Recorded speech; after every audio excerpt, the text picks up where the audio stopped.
You're listening to episode 356 of the Major Issues Podcast, and on this episode, we go back to the dark and gritty world of Matt Reeves The Batman as we cover The Penguin Season 1. The Major Issues Podcast starts right now!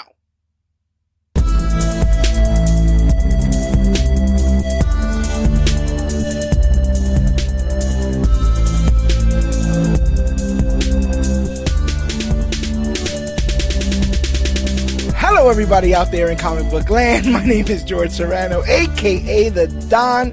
And if you're listening to this, you can only be here for one reason, and that's a brand new episode of the Major Issues Podcast, brought to you each and every week by comicbookclick.com. And as always, I am never alone. Sir, if you could please introduce yourself. All-Star Asa Falcone. Asa Falcone is here, and I'm glad you're here, bro, because we're like family, you know? Just come over here and sit on this park bench with me, and let me just tell you how close we are as family. Boy, oh boy.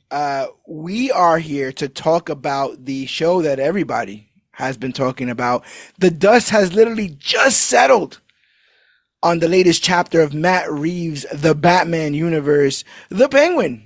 An 8-episode miniseries that made its debut on Max a little bit earlier this summer. And this was a show that a lot of people have had opinions about. There's been a lot of digital ink spilled. IGN has lost its mind completely about what it thinks this show should be. I'm rocking my Harley Quinn shirt because, you know, it's not the first time we've centered on a villain in Gotham and sort of given them a spotlight. But why the Penguin? I had so many questions. I was a big fan of Colin Farrell's performance in The Batman. Absolutely unrecognizable. I knew people after I saw that film that I told that to. They were like, who was that? That was Colin Farrell. My wife still doesn't believe me. No. Somebody made the joke. We used to just have funny looking guys like that back in the day. Now we gotta make them, like, you know, like, oh, back in my day. So yeah, man, completely unrecognizable in the outfit. This is a different version of Oswald Cobblepot to the point that we're calling him Oz Cobb. It's very different Gotham as established in The Batman. Before we get into our full recap and review, we'll be going episode by episode and kind of talking about how this entire story plays out. But before we end up doing that, what did you think of this series? Spoiler free to those who still haven't finished, or for those who are on the fence or just caught this podcast or this video and they kind of want to know, you know, is this worth it? What do you feel about The Penguin? Oh, this I don't like to use hyperbole, but this show is perfect. And I don't say that lightly. Like, it was so well done. The writing just I can't think of a show as well done since like a Vince Gilligan show. Yeah. It was just so well written. The acting was phenomenal. The story was wild. It was real fun to see the Matt Reeves Penguin become the Penguin. Yeah. For lack of a better term. Phenomenal. 10 out of 10. So you would recommend it? Oh, to everyone. Awesome. And then their friends. I similar, you know, I'm a huge fan of this show. I think I was won over in the Sophia solo episode. I was kind of digging it, but I think that's when it really started to pick up some steam. And it's ironic that you use Vince Gilligan, obviously the architect behind the very famous Breaking Bad series. And one thing that I think this show kind of has in kind with Breaking Bad is that it has these characters that it very playfully will change your opinion on and your emotions on towards. I remember watching Breaking Bad sometimes and being completely on Walt's side. And then Walt will just do something selfish or petty or prideful. And you go, what are you doing? And then it's just a reminder, well, this guy may not be a good guy. Yeah. You know, we get all into the weeds of the underworld and we, you know, mourn characters who pass away, and they were like, wait, all these people are scumbags. They're all murderers. They're all, you know, bad guys in this situation. And it very much is true with this series.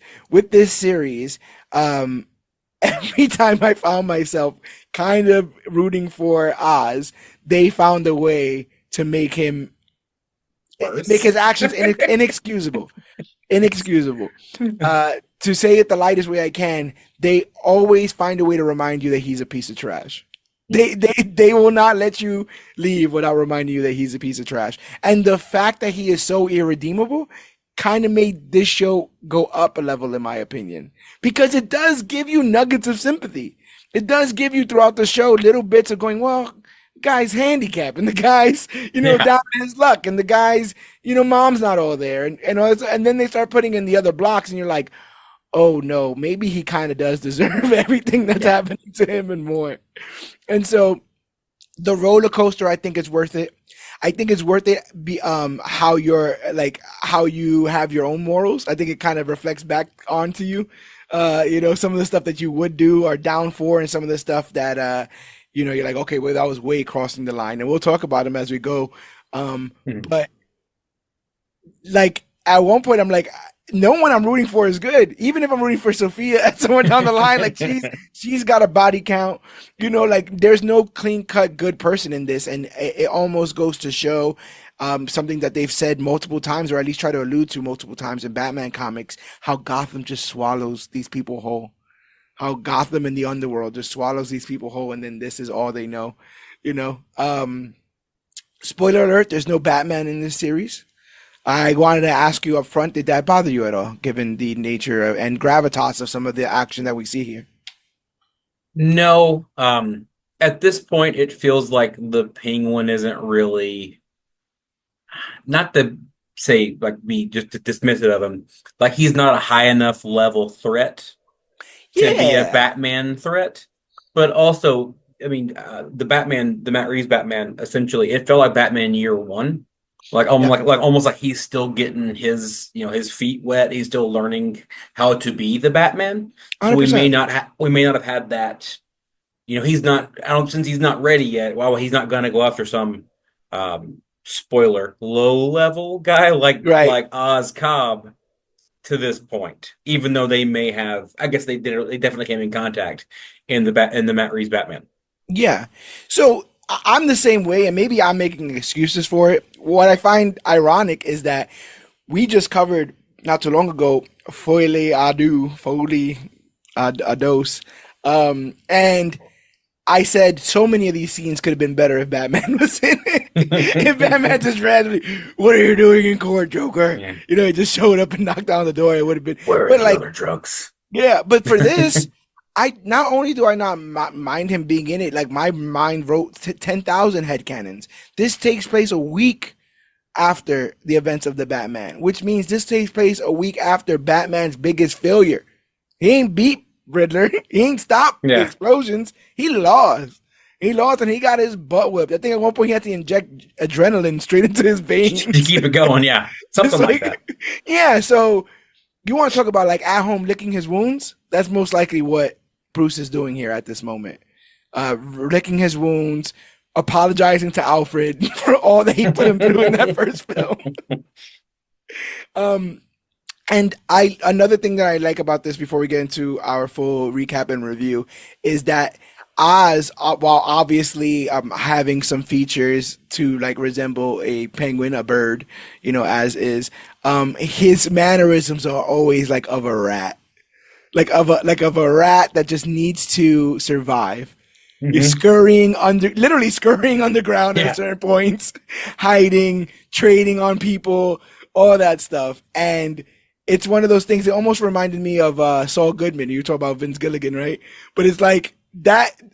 I want to make a montage. I think I'm going to because I was looking at the last episode over again. And spoiler alert, Oz is in custody of somebody he doesn't want to be, which I think happens in every episode. But that's what I want to get. I want to get a super cut of people shoving him to the ground, pointing a gun at his face, and saying it's all over, Oz. And then he gets out of it. And then we can get to another instance where he's shoved down to the ground. He has a gun in his face.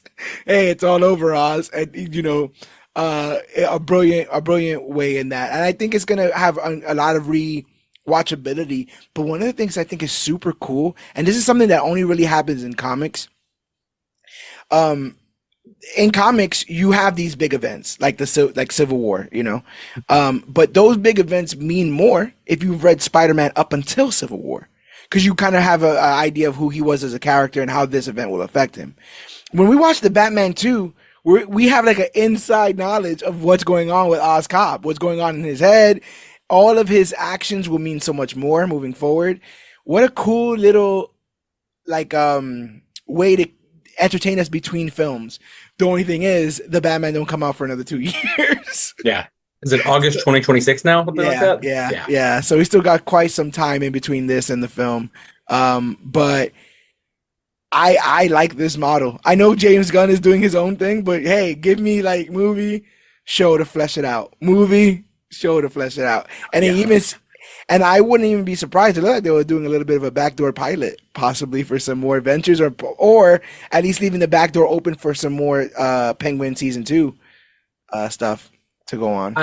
I have seen they're trying to pitch a 2, and then that he's definitely involved in Batman 2. Yes, but he's really going to be involved in Batman 3, which is cool. They're giving us a whole. They're already going, hey, we're having a trilogy at minimum. You know, yeah. So, and I just dug how Matt Reeves did it. You got to do Joker last, man. Like 100%. You got to do him. Leave him all the way out there. Flesh everybody else out. But my fear about Joker Penguin season 2 is, because that's why I have Joker on the brain, is I hope it's not a Joker 2 thing. I hope it's not we told the story we want to tell, but it's making so much money that now we kind of have to do it again. You know what I'm saying? I hope that if we do get a season 2, we have a story to tell.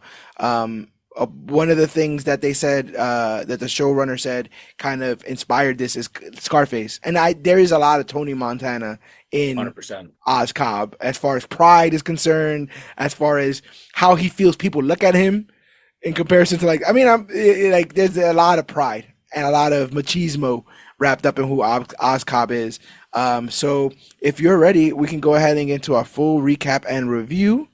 I just got to put up the homework up front, let people know that we're talking about The Penguin, an American crime drama miniseries developed by Lauren LaFranc for HBO, following Oz Cobb's rise in Gotham's criminal underworld after The Batman. LaFranc serves as showrunner, with production by DC Studios and Warner Brothers Television.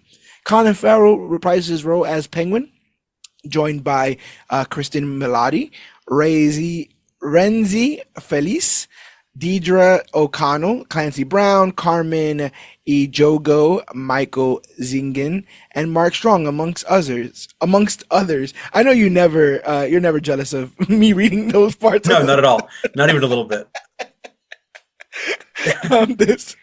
But let's go ahead. Full spoilers. If you haven't watched this show, we're going episode by episode and chatting it up. I'll be giving you guys a synopsis of the episode, and then we'll kind of chop up about how we felt about some of the things that went down. So we pick up 1 week after the assassination of Carmine Falcone and the destruction of the Gotham City seawall. We see Carmine's second in command, Oz Cobb, aka the Penguin, show up at the Iceberg Lounge to steal some jewels and a blackmail ledger from Falcone. He's caught by Carmine's son, an heir apparent to the crime throne, Alberto Falcone, who holds him at gunpoint. Penguin tricks him into lowering his guard by exploiting his addiction to alcohol and drugs. They have a bit of a chat, and Alberto spills about a secret drug shipment and his ambition to take over the family. Penguin mentions Rex Calabrese, or maybe it's Calabrese, a guy who earned respect by helping the needy. But Alberto mocks Penguin's ambitions, which leads to Penguin to impulsively kill him. At first, he laughs it off and then realizes the gravity of what he's done. All-Star Asa, this kind of is what sets everything in motion. And in retrospect, how petty. The most. Like 10 out of 10. How do you feel about this moment when you first saw it, and as somebody who's watched the series and realized that this is the first domino? How do you think this moment frames Oz? So like you can kind of tell that once Oz kind of gets him to drop his weapon, is that was it Alberto? Yeah. Right? Okay. Mm-hmm. You can tell he just has Alberto eating out of his hand. Like he's controlling the entire situation. And then he kind of tells him the story of Calabrese. And then once Alberto gives any level of disrespect, you could tell all of the calm and collected Oz is there, and it's full on impulse. Yeah.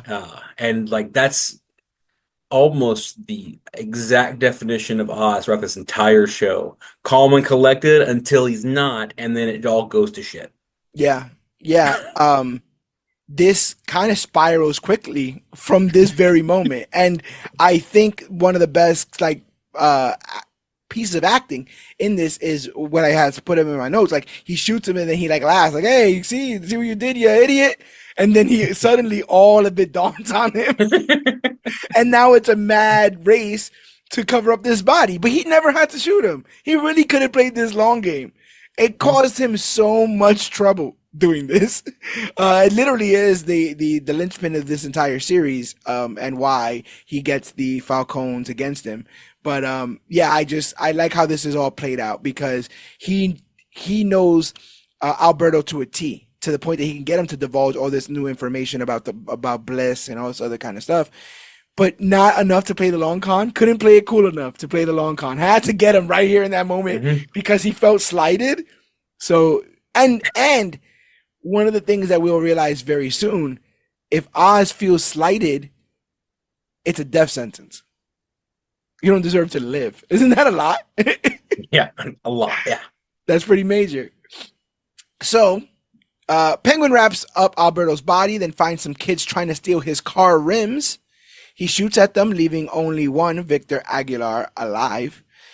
Penguin spares Vic's life, forcing him to help and warns him not to run. They drop Alberto's body in a junkyard, and Penguin takes a ring off his finger, once owned by the rival mob boss Salvatore Maroni. Penguin plans to kill Victor next, but decides to keep him around after the kid convinces him he is useful. Oh, he'll get his use. Penguin meets Penguin meets Johnny Beatty, the Falcone underboss, who tells him the drug operation is moving to Robbinsville. Penguin protests, but then pitches Alberto's plan as his own. Sophia Falcone, Falcone's daughter and serial killer known as the Hangman, interrupts, inviting Penguin to lunch. She questions him about Alberto's disappearance, and though Penguin denies knowing anything, she doesn't buy it. So this is the beginning of a lot of what sets the other half of this in motion. It's this idea that Oz thought he had a clean shot to the kingdom once Carmine was dead. And all he thought he had to do is blackmail Vidi, get people not to trust Vidi, and then he rises to the top. But he forgot about all the kids, Alberto, which now he's gotten rid of, but now Sophia's here. Was there any sympathy in your mind when they were basically effectively telling him, we're taking the operation from you and we're moving it?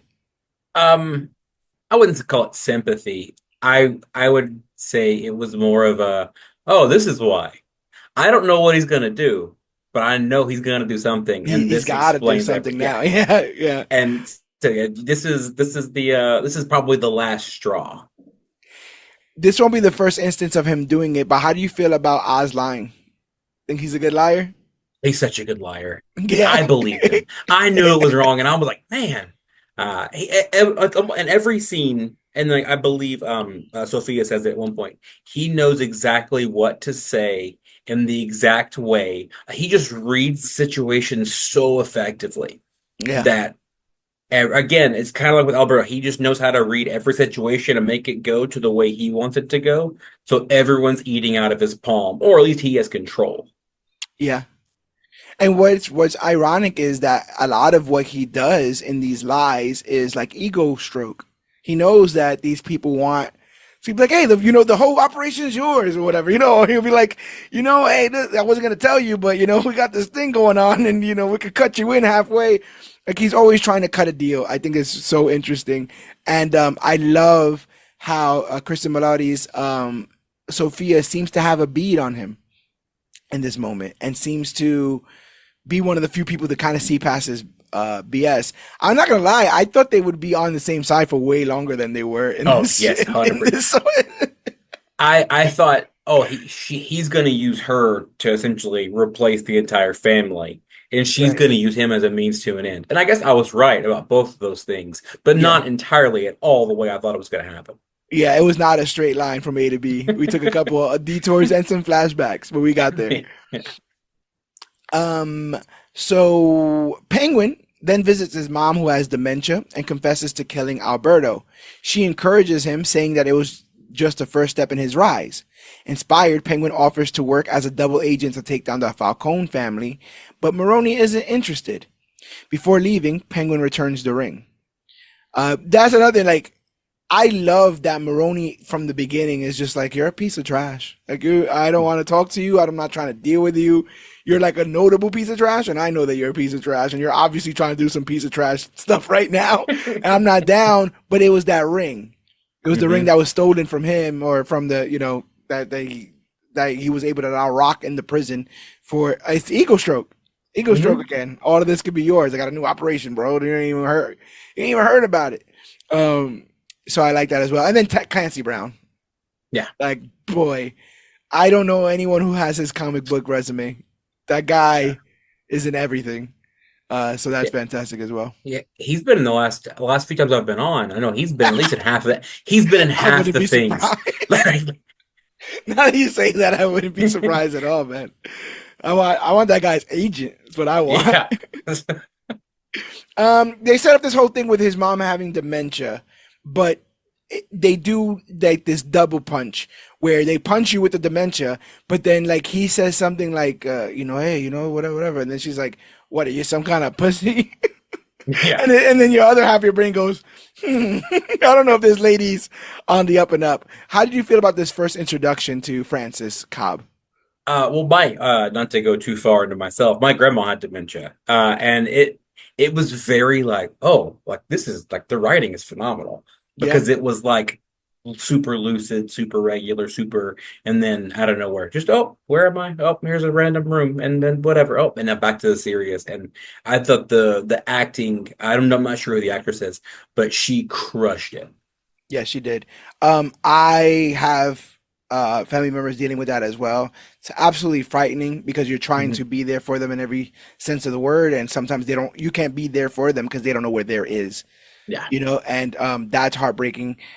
But in the same sense, like when they are lucid, they end up saying some of the most truthful truth because they're back at their gonna core. And hurt. I think like that happened with Frances a lot with this, where whenever she did manage to gain a level of reality, she would kind of the first thing that came out of her mouth, whether it was missing her boys, her feelings towards Oz or whatever. So I thought that was also pretty realistic.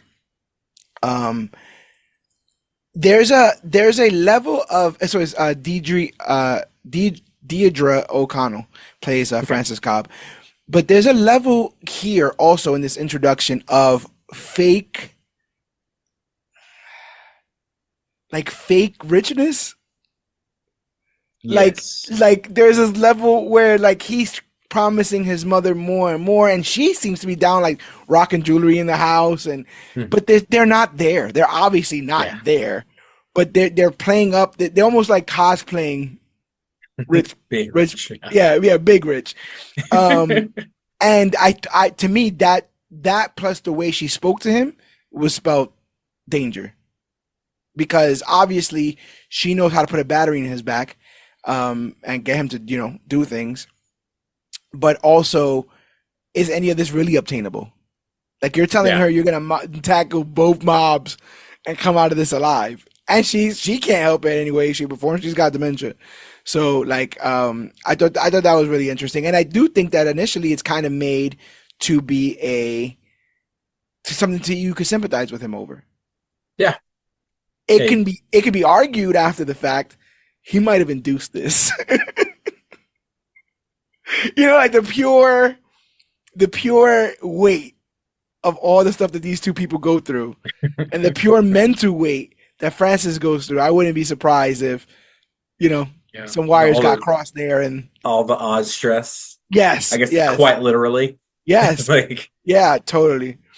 Um, yep. Mob. Before leave. Oh no. Sophia, suspecting Penguin, catches up with him, and after a chase, has him captured at the Falcone mansion. Sophia reveals a kid involved in the car theft has implicated Penguin. Oh yeah, 'cause he's like, yeah, he was. Someone saw your car outside of Mhm. Alberto's, and she has amazing crazy eyes. She has great crazy eyes, Mhm. and it doesn't feel crazy cuckoo like It's a not trusting glare. Yeah. It's a I'm opening my eyes to see Yeah. all of you and all Like of this. I see you. And Right. that's you don't want to be seen. Like No. especially Penguin, he wants to kind of move, like you said, like a rat. He wants to Yeah. move in the shadows. He wants to get from A to B, and wants no eyes on him. And Yeah. she definitely notices him, which is And basically, in this moment, has him dead to rights. We have your Mhm. car. That guy tried to jack it. He said that you were there. Oh, he's lying. And then she like shoots the kid in front of him. Yeah, She just just shoots the kid in front of him, and you're like, oh my god, none of this is great. yeah. He denies it. It gets the kid killed, and he's tortured for info on Alberto. Just as things get worse, a car crashes into the garden with Alberto's body inside. Penguin is released and reunites with Victor, secretly framing Maroni for the murder. As they drink slush puppies, Penguin shares his plan to take over the Falcone family, inviting Victor to join him, and Victor agrees. What I liked about this is as soon as the car crashed, I knew exactly what it Mhm. was and what was going to be in that back seat because you saw that him and Vic were trying to plan something, and then he ends up getting captured. So I'll say that one thing that I love that those dominoes fell exactly as they did. Just it was kind of sloppy to the point that Sophia, like she never her eyes never really left Oz, even though Yeah. she knew Like that this was framed to be a Maroni hit. Her eyes never really left Oz. The other thing that I will say is and I'm trying to find the way to say this that doesn't seem questionable. But what a convincing prosthetic work of the entire body in this moment where he's chained up to like the lawn chair or whatever. He's just like in his underwear. And so you just have this big hairy man. oh, I no, thought you were talking about Alberto. I'm like, no, he no, was no. chained. Oh I no, meant and Oz with Cobb. Yeah, okay, yes. Oh yeah, it's phenomenal. Very well done. yeah. Like the first time you see him, like, yeah, that is how it would look under there. Yeah, just hairy Just and hair and flaps, and flaps and it's hair. just it's like me with my shirt off. My poor wife. Uh, uh, could you imagine this, bro? The smell. Anyway, uh, so Oh, hey, good thing they fake rich. yes, yes. So we're shown that even though she has been released from Arkham, Sophia is still in therapy. After hallucinating Alberto's murder, she has a panic attack, but when her therapist, Julian Rush, tries to calm her down, she storms out, insisting she's not safe. She's just home. I really like this wordplay because I think what he told her was, "You're safe, you're home." And she's like, "Well, I'm one of those things. Yeah, I am home. I'm just not safe." I'm half of those things. Spoiler alert, Julian Rush doesn't turn out to be anyone. There were a lot of speculations as to who this man could or should be. Were you disappointed at all that he doesn't turn out to be anyone of note in the Batman universe, or do you think that reveal is still left on the table? Yeah, as soon as he appeared and they said his name, I immediately like went to Google and I'm like, Julian Rush, who is Julian Rush? And then my first thought was maybe we're going to get some sort of weird Hugo Strange reveal because that would be really fun. Yeah. He's like one of the few characters I feel like we've never seen, at least not in live action. No, Uh, Gotham had one, but that got a tree falls. yeah. uh, and then so Sorry, Gotham fans. I, Continue. I yeah. No, so that was one of my like maybe we get some form of Hugo Strange out of him, but no, because I didn't know the side Vic. I Yeah. also I started watching this on episode 4. I started catching up, and I did a Mhm. quick Google of who is Vic? Well, what's his name? Fuentes? Is that something like that? Aguilar. Aguilar. Okay. Yeah, yeah, The actor's last name is Felice. yeah, yeah. Um, but I looked up him, and then as I click on the first thing, is an immediate episode 4 spoiler. And I'm like, yeah, I really don't want to Google Oh anything. yeah, I yeah, don't want to yeah, Google a yeah, single thing in yeah, the show. yeah, And yeah, then so yeah. everything else, until I caught up, is I didn't look up a single person. Yeah, that's the worst because yeah, you click in and it'd be like so and so was a character on the page. What do you mean was? Yeah. What happened? It says deceased, and I'm like, man, like, Yeah, God, like, where did we go to? Yeah, because episode 4 is a Vic episode, is a Vic yes. flashback episode. So, um, so yeah, a lot of people were saying Hugo Strange. A lot of people were saying Scarecrow, but I figured if he was Scarecrow, they would have just put it on the money. I think the Scarecrow thing is because he kept alluding to like having skills that can be used if, Yeah, but it was the that, yeah, light. it ends up being the therapy light kind of thing. And to my knowledge, there's nobody in the comics that does anything like that. And the closest thing to the Vic situation is Jason Todd tries to steal the wheels off the Batmobile. And that's how Batman Oh finds him yeah, and recruits him to be Robin. But that's the only thing I could think of, like someone trying to steal wheels, kind of that's got to be a fun like. Oh hey, look, like he has a nega, Jason Todd too. yeah, like a nega version of the whole thing. Um, Penguin goes back to visit Maroni at Blackgate, who's pissed about Penguin's recent actions because Penguin just said basically the Maronis did this. Penguins defends himself and convinces Maroni to stay in their partnership, planning an attack on a convoy headed to Robbinsville. And again, he's like, "Hey, don't worry, man. We're about to do this thing, bro. We're about to get this hit, and I'm about to pretend that I didn't know what was going on, and you could take all the drugs. Don't worry. Yeah, I'm just not gonna be in the hot yeah. in the Hit hot those band. two. Don't Yeah." hit here. Hit Whatever here. you do, whatever you do, whatever you do. And then Johnny Vitti forces him into the armored truck instead of the car, which is the one place they were supposed to gun everybody down Yeah. indiscriminately was in the armored truck. And just seeing the wheels turn and again, a rat, like seeing the wheels turn, like, I have to be able to survive this. And the poker face, Mhm. because anything more than what he gave them would have tipped him off. And how do you not give a face of pure fear when you've set up for this vehicle to basically be Swiss Yeah. cheese? You know, really good at ramping up the tension here because I'm like, again, should I be rooting for him? I don't know, but I thought he had everything under control. He sounded like he had everything under control. Maroni's crew ends up intercepting the convoy. They kill most of Falcone's men.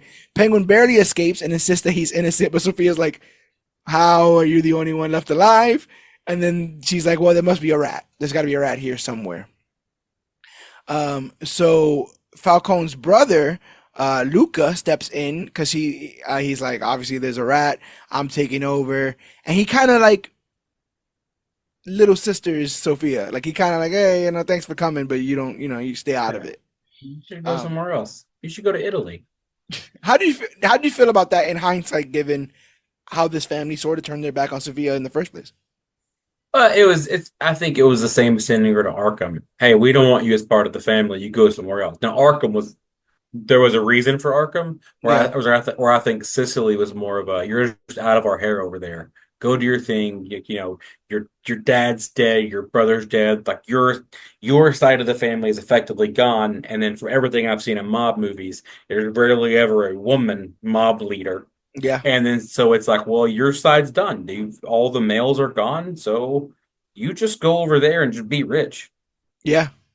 And there's no sympathy for her in losing a father, in losing a brother. Like there's not like, "Hey, how would you like to help us plan to get your pound of flesh out of all this?" It's all like, "Nah, we got it. Yeah. Yeah, we got it. You should go." Um, and I think that that's something that the Penguin also notices as well, because he'll try to use that later on. And like, "Oh, they hate both of us. You see how they look at us, kind of stuff." Mhm. I'm like, "That's how they look at you, bro." I mean, they do look at her that way too, but they gotta look at you. Also, just randomly, because I just said they look at him that way. I love the choice of giving him that slash across his face and replacing those teeth with gold. I don't know why. It's just such a sleazy, sleazy facade. Obviously he's Yeah. done something to cause a need for someone to cut him across his face, damn near kick probably his teeth in, and get him replaced with gold. And again, like maybe gold was the only thing at a certain time, but it's been Yeah. depicted in every bit of animated media of all time. The bad guy has gold teeth and he licks them. Yeah, he's definitely a gangster. Yeah, yeah. So undeterred, Sophia and her ally Castillo bribed the GCPD detective Marcus Wise with drops to investigate the heist. Penguin gets called to his mom's house after her dementia worsens. He refuses to put her in a care facility despite his landlord's concerns. After Alberto's funeral, Sophia gets a call from Wise, who kidnapped Maroni's top guy, Irvad Hakimi. Wise says Irvad could name the informant behind the heist. Nadia Maroni assigns Penguin to grab Irvad before he talks and gives him photos of Vidi sleeping with Luca's wife Tina. At Alberto's funeral reception, Vic tries to sneak diamonds into Vidi's car to frame him from Alberto's murder, but is caught by bodyguards. He tried his best. He tried his best. Penguin finds Irvad in the basement and talks him into framing Vidi, but when Victor warns that he was spotted, Penguin just kills Irvad with a switchblade. He's like, yeah, no need for you anymore. But this is the best part. Sophia and Luca discover the body, so they lock the entire house down, and they force everyone involved into the heist into one room. Start closing doors, and they're like, "We're all right. We're gonna search Olia because somebody was just killed, and it was a knife." So Penguin's got the knife in his hand, and again, I'm like, should I be rooting for this man? I don't know, but the stakes are high, and I kind of want to see how this plays out. And so, yeah, they get everybody there. Penguin plants the knife on Castillo, and when Sophia tries to shoot him, Lucas steps in and executes Castillo himself. I'm watching this moment here because this moment is a machismo moment, and it's kind of to cut the legs out from underneath Sophia. Mm-hmm. But as viewers, we know all this conversation's for naught. This is just getting Oz off the hook. If you kill Castillo in this moment, you got your rat, and we can stop looking. And I'm just like, I can't believe he did it again. This is the second episode, and this is the second time, dead to rights, he's gotten out. So you're like, all right, fine. You know, so that night, Penguin forces Victor to dig graves for Irvad and Castillo. And then afterwards, he's like, yeah, lay down there. I'm going to kill you. And he's like, no, please, whatever. He's like, no, I'm just telling you, you got to stay focused or you'll end up dead like that. Like, all right, bro. That was the second time in 2 episodes he was like, yeah, turn around. Yeah. Hey, look at that sunset. I'm done with you. Yeah. You've served your purpose. Also, this is to anyone, and maybe even ladies, if someone's doing this to you, just go.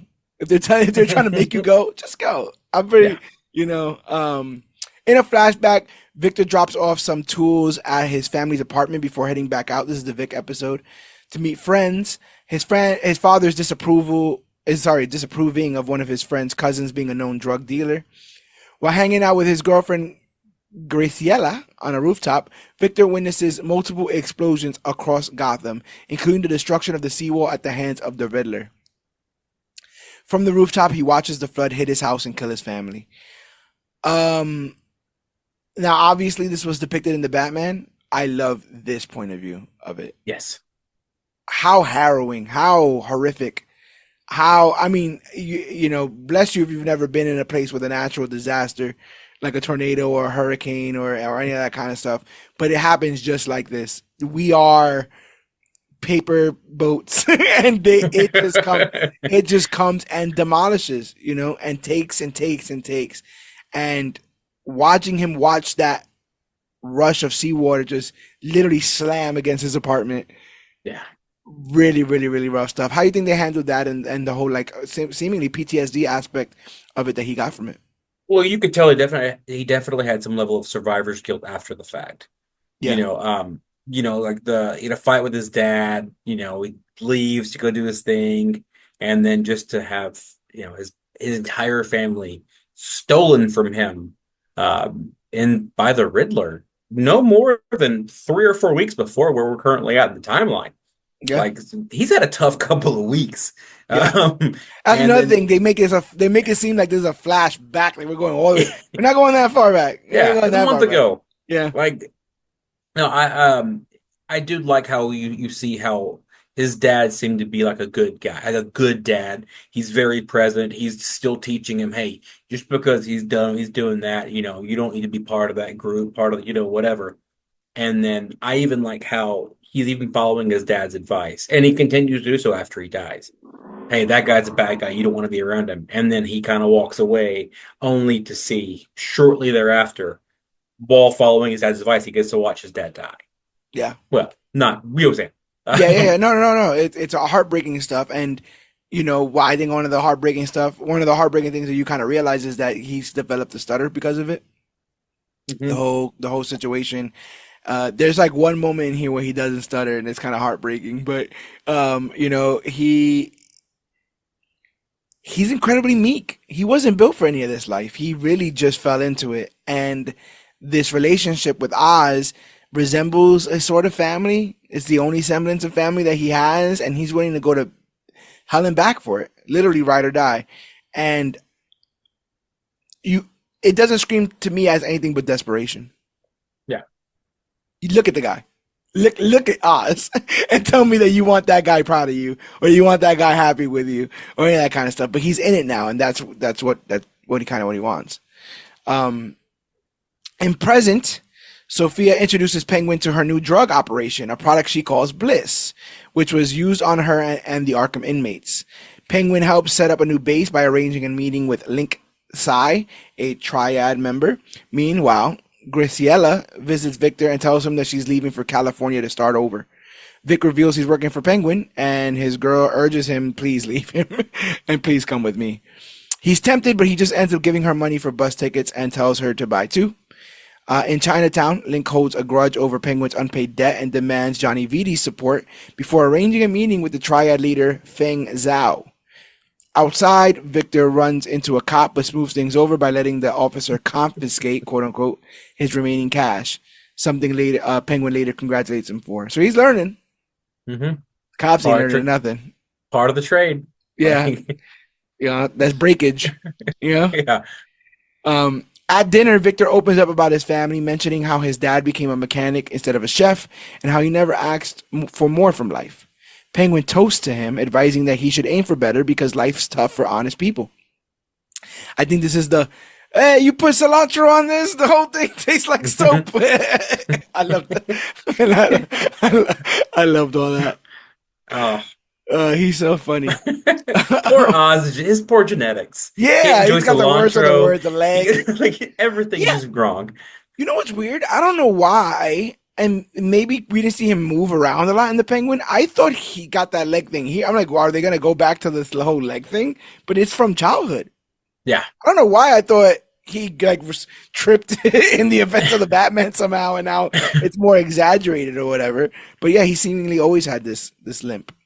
I think it's a good way to retcon it. I think I mean I don't really believe in retconning a lot. I think it kind of takes away from a lot, but I think making it where it's a childhood thing, so he's always had the odds kind of stacked against him, and somehow he's thrived all the way through, really shows you to the level which he's willing to go. It also, I like the idea that the Penguin is kind of like a tease, like it's kind of a mean-spirited nickname. Yeah, mean-spirited nickname. Like, oh, the Penguin. And I don't know if this series came up with it, but Gotham was the first place I remember like him having like a foot injury that then caused like waddling. Because all the other Penguins, I believe, were fine. I mean, Danny DeVito was quite literally a ball. He's quite literally a potato with arms and legs, so he can't help but waddle. But yeah, but yeah, I don't even remember when Robin Taylor's Penguin, he had to hurt his foot, and thus in that series he ends up having a limp that resembles a waddle. I like how they found practical reasons for all this stuff here. Still waiting for the monocle, but we'll see. They meet with Zhao at a nightclub, but he's hesitant, calling Sophia's Arkham history as a liability. Sophia convinces him that the drug will sell after the chaos from the Riddler attack, but leaves the meeting upset after Zhao isn't convinced. Meanwhile, Victor has a panic attack at the club when the lights flash, triggering memories from the flood that killed his family. Rough stuff. Mm-hmm. That girl's a cutie though. That one that kept trying to set him up with. Yeah. She's the one that drops the dime on Eve later, right? Is that the same girl? Yeah, I wouldn't call it dropping a dime, but yeah, same one. Yeah. Well, Eve wanted that to happen. Yeah. We'll talk about it, but yeah. Eve gave her the dime. Like, Go ahead, drop this. Yeah. uh, so, duh, duh, duh, duh, duh. Oh, we were just talking about the flood. Penguin is thrilled with his new triad partnership, but upset when Victor says he wants to leave with Graciela. He feels insulted that Victor thought he had no choice but to work for him. Penguin lets Victor go, and Victor steals his car to head to the bus station, but ultimately decides not to leave with Graciela. Um, it's one of those moments, right? One of those Yeah. moments on rewatch you just watch, and it's like, there's the fork in the road right there, bro. Right there. Um, there's a lot of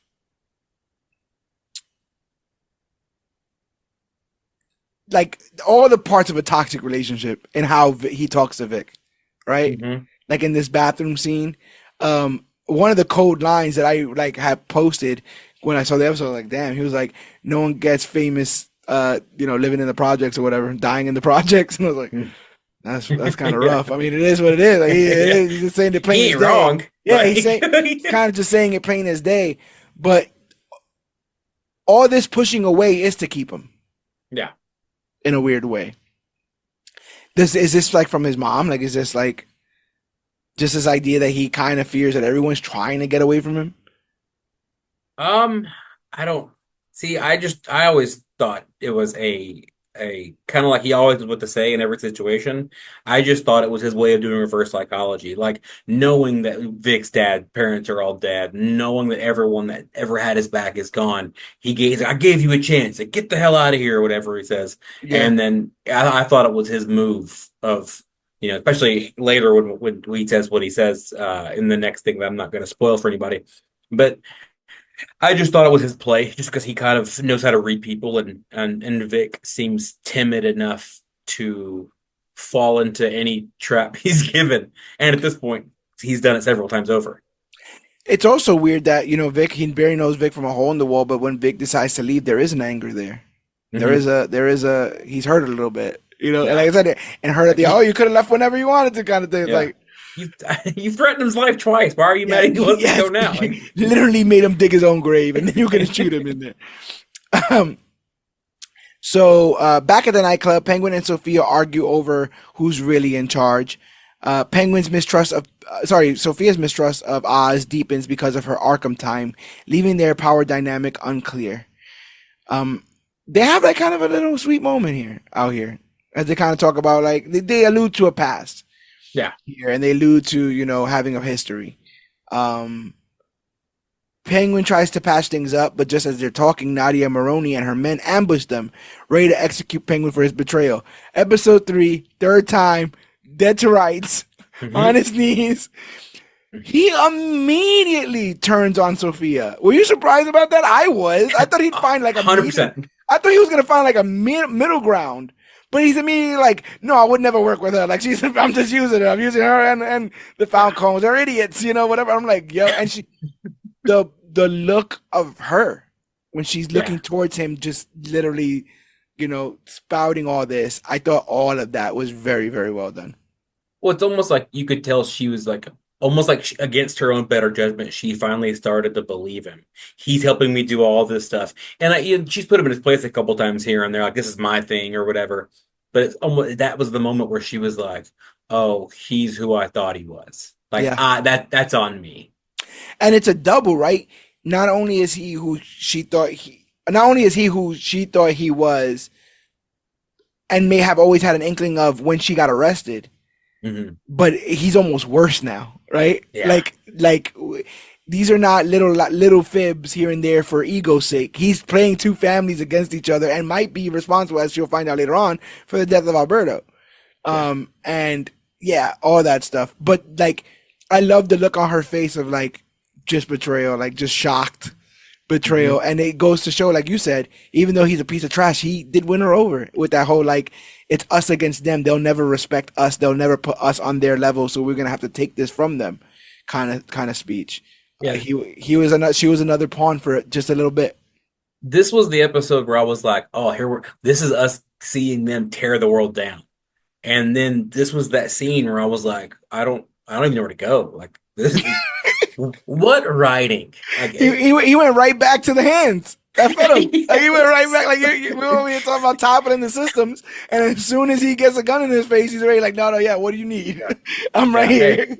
Hey, rat. He's a Yes, rat. yes. But ultimately, even though they have him dead to rights, they end up being saved when Oz's car um, plows through some of Nadia's men. But then they get in the car and Vic's like, he's like, go ahead, Vic, take great work, kid, Yeah. and then he's like, I always knew you'd be back. yeah, then he's like, and then she's like, what about Sophia? He's like, fuck Sophia. Yeah, the worst. And again, I don't know why, but I thought that their partnership friendship was gonna last way longer. So when they're already like this, and this will she puts the call in later on in the next episode, the beginning of the next episode, of being like, it was Oz, and we start a whole new adventure where now it's Sophia. Like we spent the first 3 episodes kind of like setting the groundwork, but what we thought it was going to be ends up being something completely different. And I love the way that they're able to do that. So outside the nightclub, we now get things from another perspective. We see Nadia Maroney confront Sophia with the truth about Oz's betrayal. So she did tell her straight up, including his involvement in Alberto's death. Oz begs for his life like a rat, admitting he only used Sophia to get close to the bliss in front of Sophia. Yeah. Absolute garbage. When Victor shows up and crashes into Maroney's henchman with a car, Oz escapes with him, leaving Sophia badly injured. She calls Dr. Rush for help, but collapses from her wounds. But this is the moment where she's able to grab the phone and say that it was Oz. What's interesting about this is like it's all from another perspective. So when we get with Vic in the episode prior and he pulls up on the club, he just sees that they're both on their knees. And then we know that he saved Oz. But we now learn from this perspective, Oz laid it all out. He just laid it all out. There was no like, you're not getting nothing. There was nothing like, oh wait, no, my social security number is what do you need? Yeah.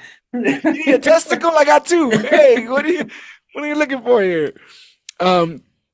So she passes out from her wounds here. She calls the one person she could trust. She doesn't call any other Falcone. She calls Dr. Rush before she passes out to her wounds. I thought it was a panic attack. Like she had such a severe panic. I mean, literally gun to her head. I mean, that's also a bit of it. I wouldn't be surprised if all that cocktail of all the Oz stuff turning on everybody. I cannot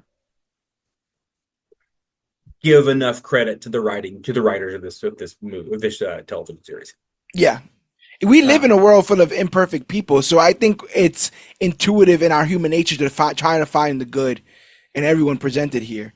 And then the more we look for the good, it's one of those like, what is it? Look into the abyss and it looks back at you kind of situations. So we get into what is possibly the hallmark of this episode, a series of flashbacks that kind of detail where Sophia's been and why she is the way that she is currently. So in flashbacks, we see that Sophia discovered her mother Isabella's body hanging, and it was deemed a suicide. Years later, Sophia runs a foundation in her mother's name and grows close to Oz, who drives her around. At the time, Oz had told Vic that he was a driver, but just not Sophia's, correct? I think so.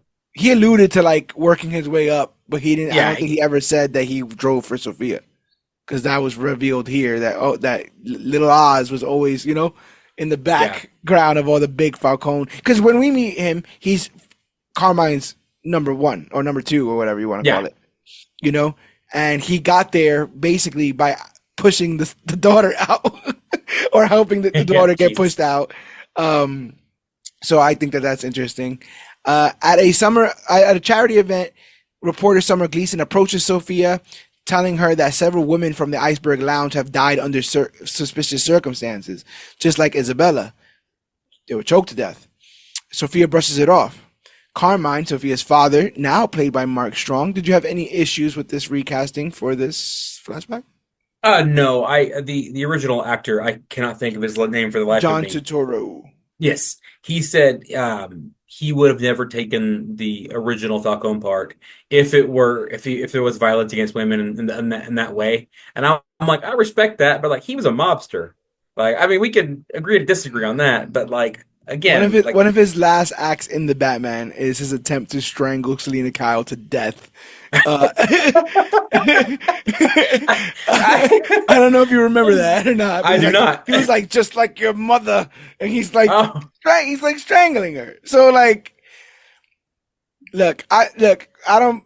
Crisis of conscience aside, whenever you do feel like like if you have your lines you won't cross, I'm not yeah. against it. But it kind of reminds me of when Jim Carrey went back on Kick-Ass 2. Kick-Ass 2, yeah. And Or yeah. yeah, so he's like, you're not gonna make me feel bad for watching it, but stand your ground wherever you can stand your ground. But just know that you were just strangling Selena Kyle not that long So ago.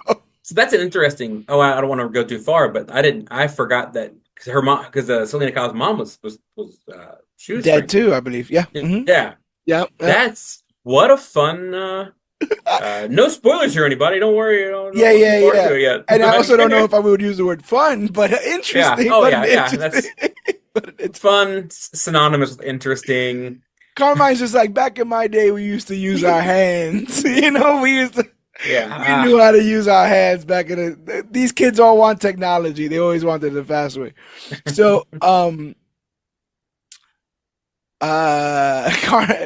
yep, expresses pride in her and hopes that she'll succeed. He says that you're going to be the next in line, not Alberto.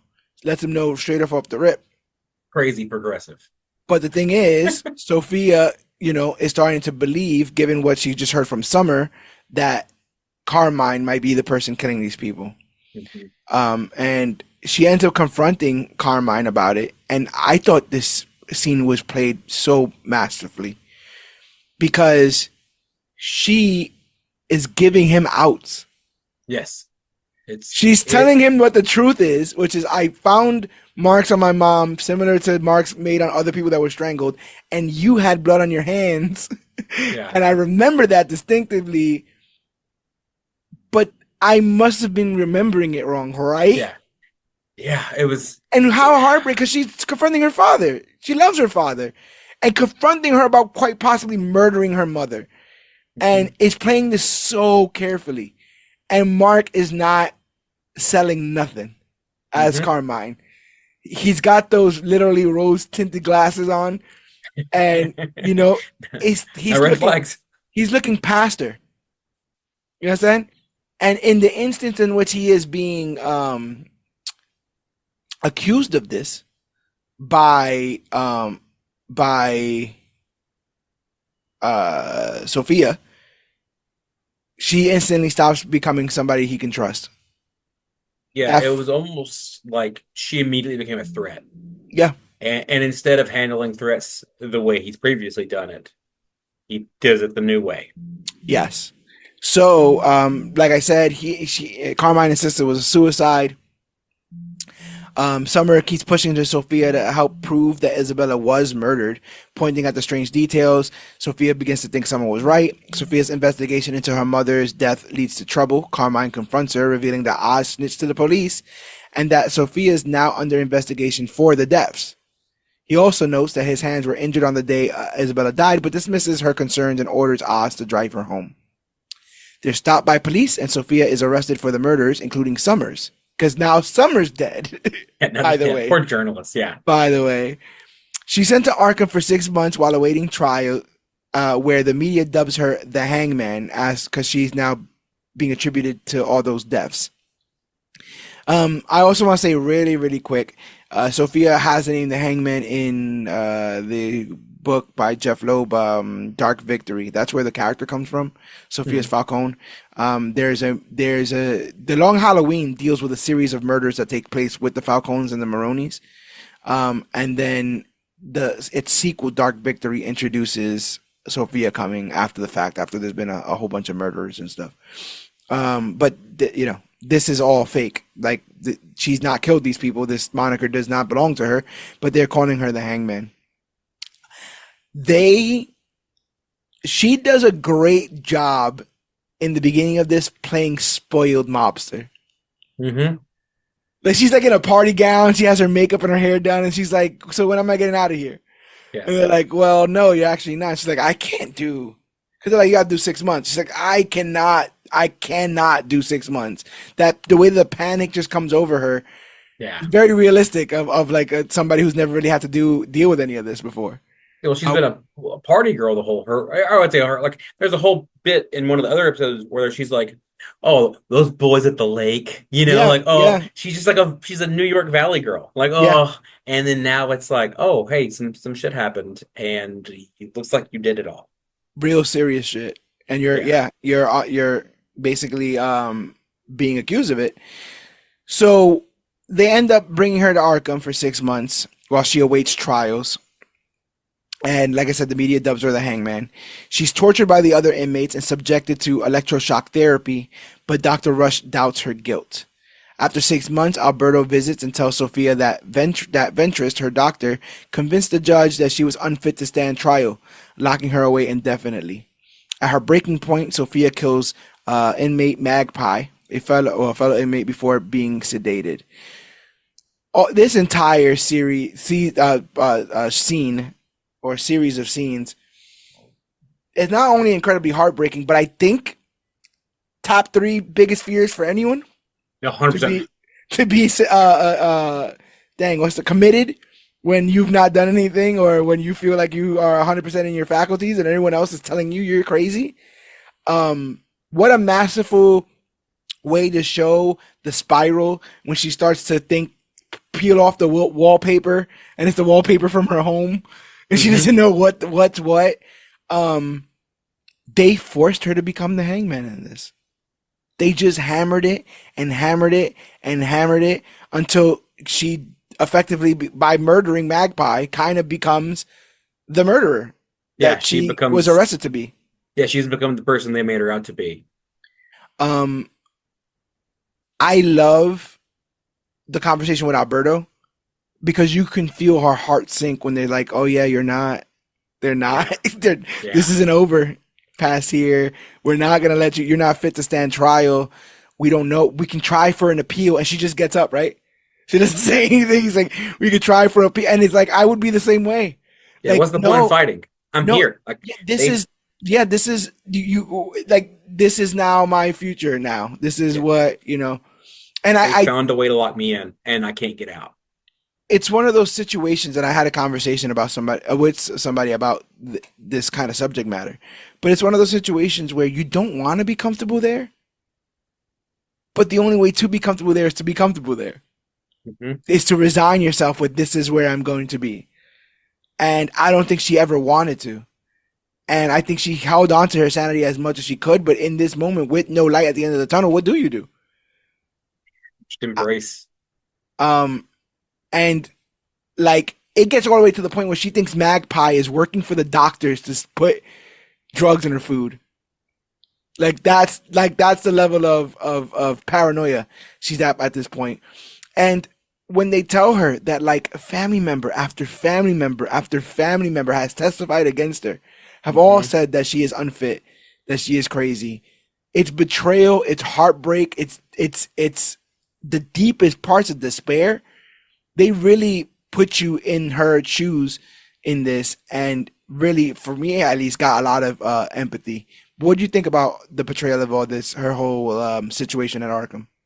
It was well. I think you don't often get to see someone be truly alone, and then You're every right. bit of hope is wiped. And then you even find out later that Dr. Julian Rush eventually leaves Arkham because he just can't handle it because he knows she's innocent. And then Yeah, so she becomes very much alone. Um, this was probably the scene where I'm like, man, like she's created, it's kind of it's Daredevil, but like it's the one bad day. She yeah, had one bad 10 years. yeah, And like and eventually, I guess when she finally resigned to it, the death of her father essentially makes everything go away. And suddenly she's free, yeah, which is crazy. yeah. Like family, when she gets out, family means nothing to her. because Hmm. no one was there to help her. So I thought that was a stellar portrayal, and like you said, just watching every bit of light just kind of dim out, like every chance that she could.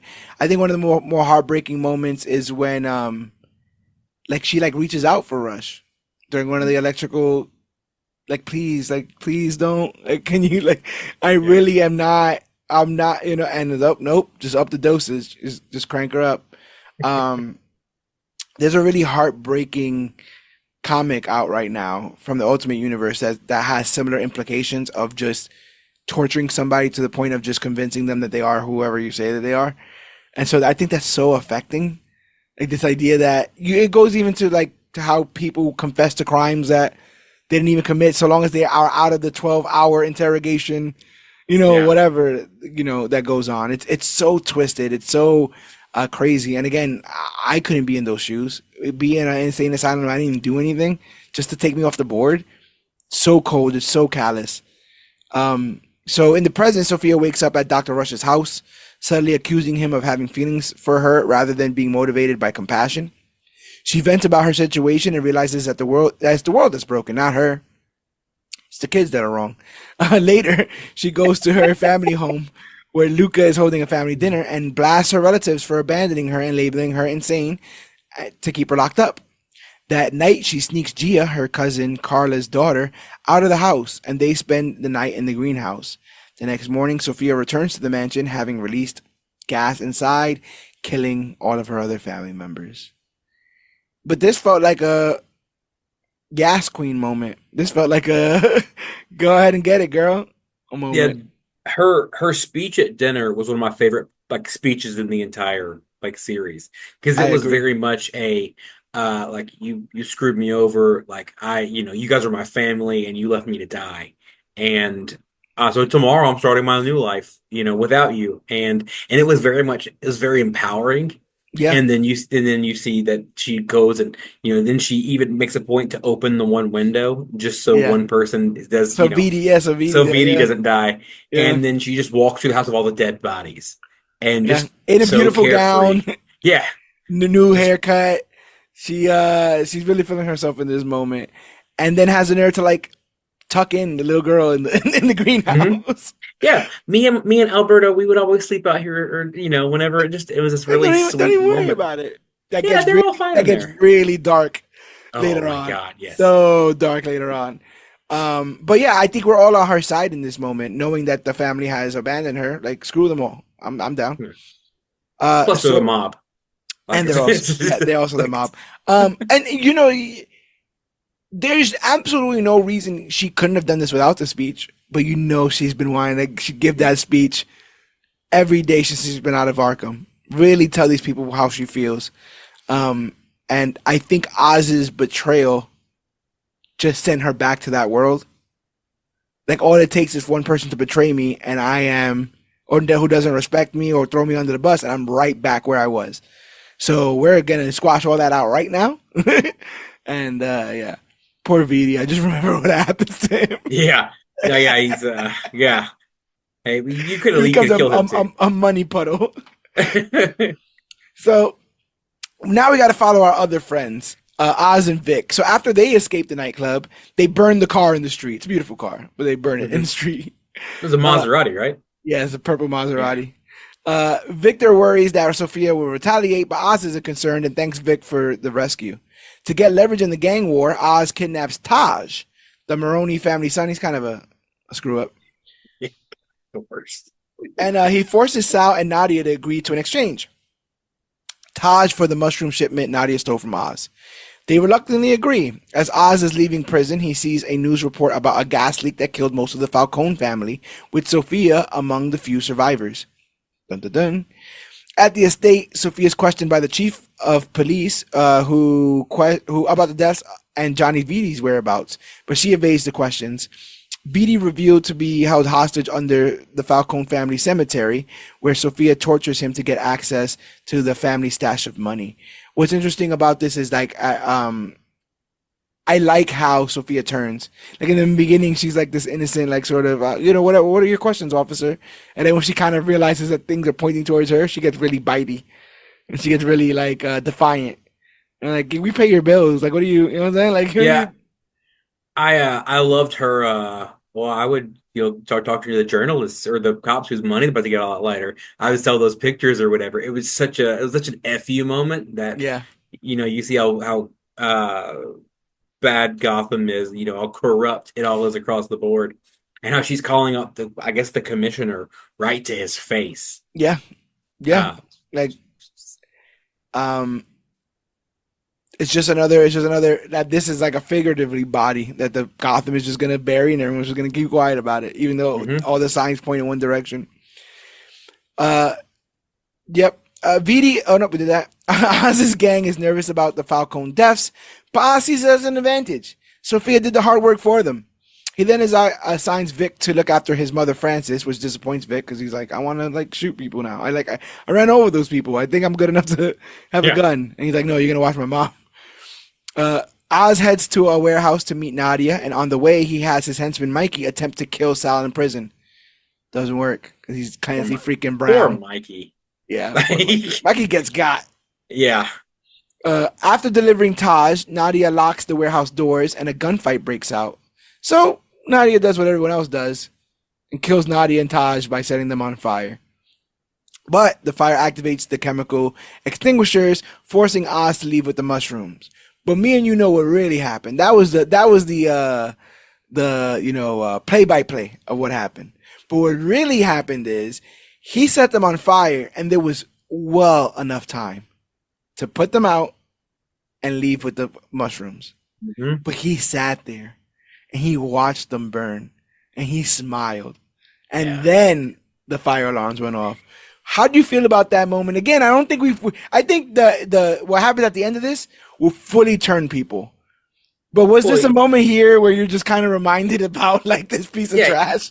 you just see him relish in his victory. He can't win and go on. Like, yeah, they're dead. Whatever. But not whatever. You know what I'm saying? But like his death and then him watching them die. And Yeah. then like instead of going like, all right, well, but they're dead. They're gonna die. They're burning to death. Let's get the hell out of here. And then and then to watch the as soon as the spray hit the mushrooms, they explain how meticulous you have to do with the mushrooms early on. And so Yeah. as soon as the spray happened, I'm like, oh, that was for nothing. I thought people were gonna OD. I thought it was gonna be like a thing where it's like poison or whatever. But it literally makes like it turns him to dust. It turns all his entire stash to dust. And I have no sympathy because again, like they literally show the reflection of the fire in his eyes. Like he's just he's got one of those Cheshire cat smiles. He's just watching these people burn alive. Sickening stuff, but he gets what he Well, got coming to it him. also showed that he's willing to sacrifice the big play just for small happy now. It's the impulse control. Yeah, It's 100%. back to him I shooting don't think. Alberto Yeah, before he finds out any information. I don't think in the grand scheme he would trade those things, but I don't think he thinks that much in that moment. He's just, and like you said, he views life as a game that is constantly being played against him.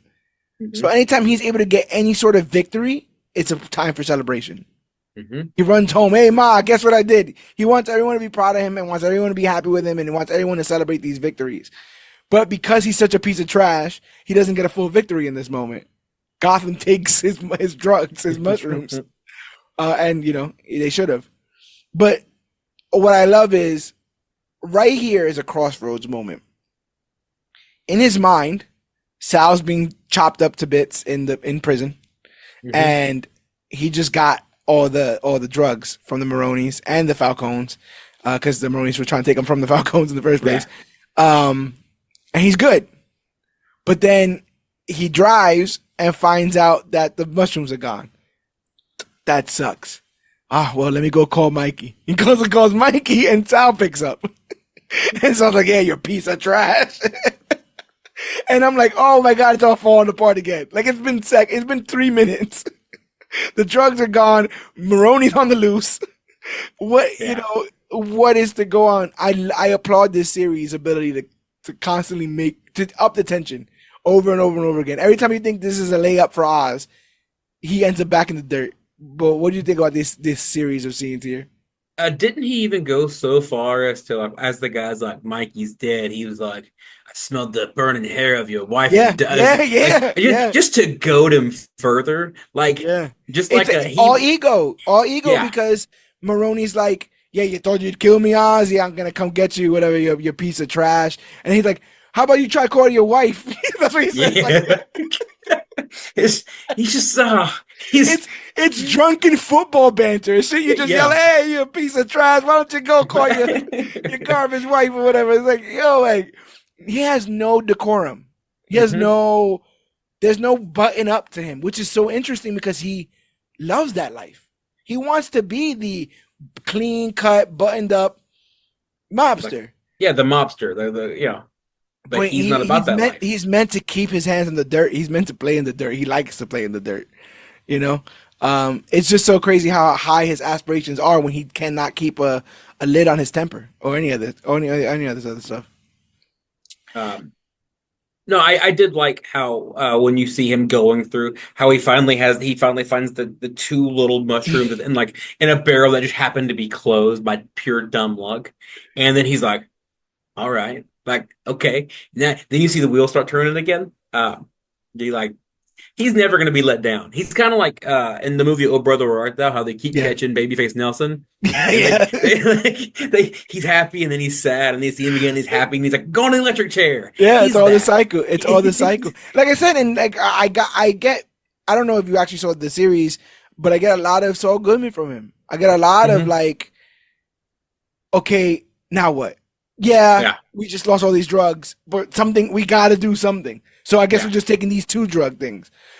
Yeah, Sal's out, but we still got to do something. yeah. And up until this point, I think he had given. Didn't he have like a big song and dance to his mom about like, oh, we've done it, ma. Like, you know what I'm saying? Whatever, Yeah. whatever, whatever. Then he comes We, back and he's like, we need to go. We need grab your stuff. you We gotta get the need, hell out of Dodge. yeah, we need to get the hell out of Dodge. And you could tell that he's disappointed that he has to tell his mom that he lost in this moment. And then his mom's like, this piece of trash house you got me Mhm. stuck in and got no electricity. I'm freezing. All this other kind of stuff. And then you can see how much he trusts Vic because Vic is in charge basically of watching his mom in Crown Point. Yeah, I think that was one of the coolest things to see, like the evolution of Vic, how like Vic's not necessarily doing the important gang things. He's doing the important family things. Like take care of my mom while we go do all this stuff. That just shows you the level of trust he now has for the guy who's literally saved his life. Now that you said that, what's interesting is that he puts more pride in being a soldier, but we now know that soldiers are replaceable for Oz. Yeah, they're expendable. If anything, Like, the job that Oz was giving him is worth more. hmm You understand? And it's interesting that perspective because he's like, I want to do more, and it's like, no, bro, trust me, you are doing the perfect amount. Just do Yeah. it over there. Just do it over there with Francis, and we won't, There was a bit of me, and maybe they planted the seed with all the brother stuff. There was a bit of me that thought that Oz was gonna get jealous of Vic and his mom. Oh yeah, Any I of did that? too. Did you get any of that I, sort of thing? I thought that when right before they because this is the when they go to leave, Vic texts me to Crown Point. When Vic comes in and he's like, oh well, like I'm Vic, and she's like, I know who you are, and it seems very motherly. Yeah. When I don't recall ever seeing that scene with current Oz, Oh yeah, where you're right. where you kind of get the motherliness of it, especially Vic, who's lost his whole family. And then, so I thought we were going to get like a budding rivalry, Yeah. um, but we And didn't.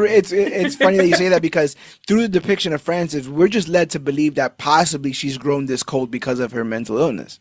hmm But we're gonna realize Yeah, real quickly why she has it. yeah, And so in the beginning, when you don't realize what it's for, you're like, "Damn, Oz is a jerk," but I don't know if he deserves yeah. this No one deserves their mom to hate him. yeah this Yeah, cold shoulder all the time.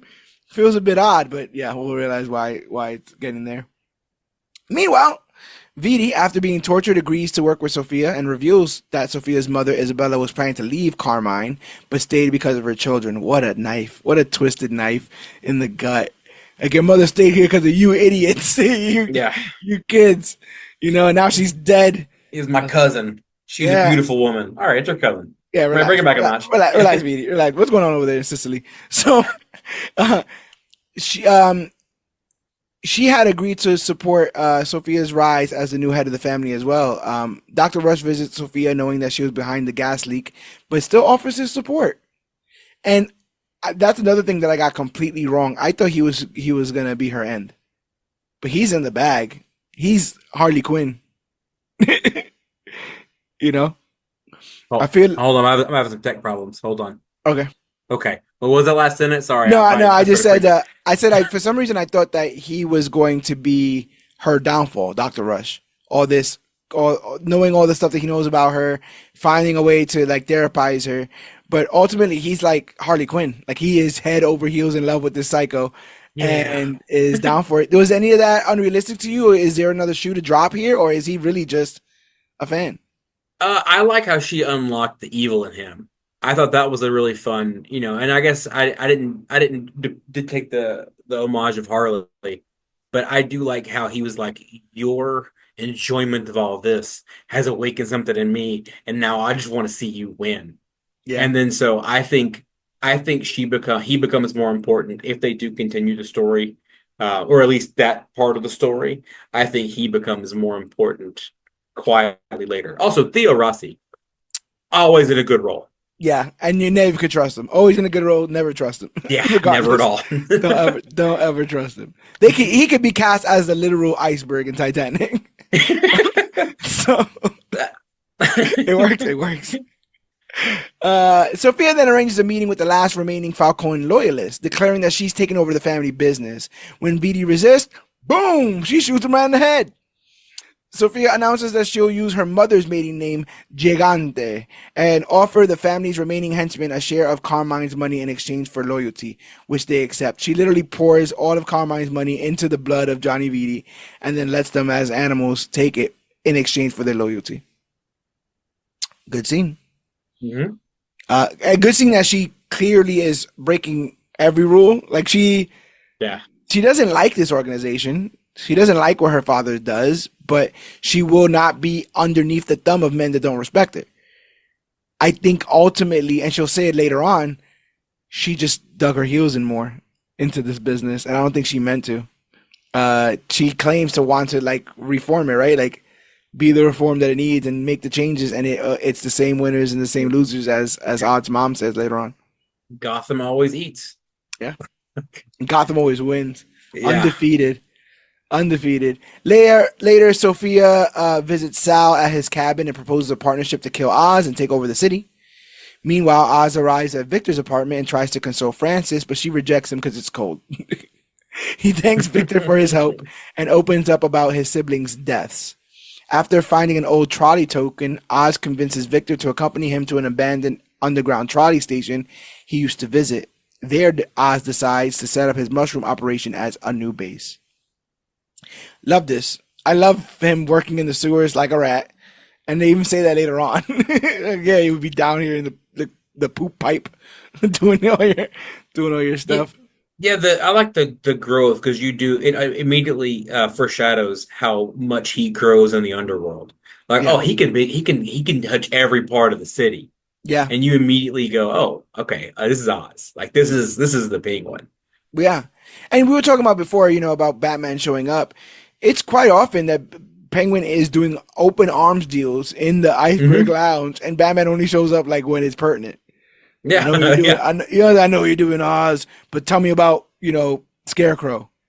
He'll yeah. bust up like that gun thing to ask about something else, but he lets all that shit go. It's like Like Turk. guns are guns. It's like Like, Turk in Daredevil. Like Turk's always doing some shady shit, but they don't yes, follow him around to see yeah, what shady shit he's doing. They just know when they come up on him, he'll probably be doing some shady shit, yeah. and they can get He's some got the information out. info we need.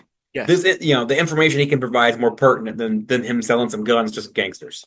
Yeah. I think they get along, Turk and Turk and Oh, Oz. man, just imagine that distribution system. Yeah, That'd be right. amazing. So Odd sets up shop in an underground railway using his two remaining buckets of bliss to rebuild his criminal empire. Business booms, with major gangs now involved in distribution, but Victor starts getting anxious about the risks if their operation gets discovered. Meanwhile, Sal has moved in with Sophia at her mansion, and they plan their next move against Oz. So the showrunner in this says that Sophia kind of gave Sal a new lease on life because he just Mhm. lost his family. Did you see a little bit of his more familial traits when talking to Sophia, making her a meal, etc. and so forth? Yeah, you can kind of see him. Like, I mean, he goes from just being about. It feels like he's living for revenge, and then and like not in like a negative way. Oh, I guess there's not really a positive way, but not in like a negative way. Yeah. But like, and then you see him even when he makes the meal for her, and he's like, "This is a meal passed from my wife's family to me. I was gonna teach it to my kids." He shows Sophia. Yeah, It's he almost starts to like, tremble. That facade really starts to crumble once he starts talking about his family, knowing where they ended up. and then you almost see like a. It's almost like uh, an ally, an alliance of the major mob, like of the two major mob families into one big one. Because now the Maronis are all essentially all dead or on the run, and the Falco, or sorry, the Gigantes have Yeah, now overtaken the any kind of thriving of crime syndicate-ness of the Falcons. yeah, and Uh, ultimately, like we're led to believe, and I believe I can feel the strength of this partnership, you know. But ultimately, I feel like Sal's revenge boner kind of got in the way of a lot of this, um, by wanting to handle things himself. the only other family I can recall are the Sionuses, Okay. with the Black Mask as like the Oh three, yeah, yeah, yeah, yeah, yeah, and yeah, then yeah. so I Roman. Yeah. yeah, and then so I think they could potentially if they do a season two or if they want to keep going the mob route, any of them, Black Mask would be a really fun character if you don't do him in the fucking Harley Quinn movie. He's also yeah. You can keep him wholly practical. Yeah. You know, he doesn't need much. I loved him in Under the Red Hood. All he does is yell and scream because everything is going wrong all the time. So Yes. good. That movie's so good. He's so great in that movie. Um, so yeah, Sophia thinks the triads will stay loyal to her, but Sal believes they'll side with Oz because of the drugs. To send a message, Sophia's men kills Oz's distributors and publicly hang them. Doom, doom, doom. In response, Oz decides to flood the streets with free bliss, sparking a citywide distribution war. They're just playing chess. Yeah, it's genius. It really is. Like it's the smartest move. Like, oh, you're gonna kill them? I'll give it to everybody. You Yeah, kill everybody, you have no power. yeah, Like, 100%. 100%. And he's willing to go down with that experiment. yeah, You know what I'm saying? Like, okay, maybe you might kill everybody, but you probably won't. And yeah. It's that 25%, I'll bet on yeah, that, you know? yeah. Capitalism, baby. I'm telling you. Uh, in response, oh yeah, did that. Sophia and Sal break into Oz's apartment but find no family ties or valuables, only a signed photo of Eve. Bum, bum, bum.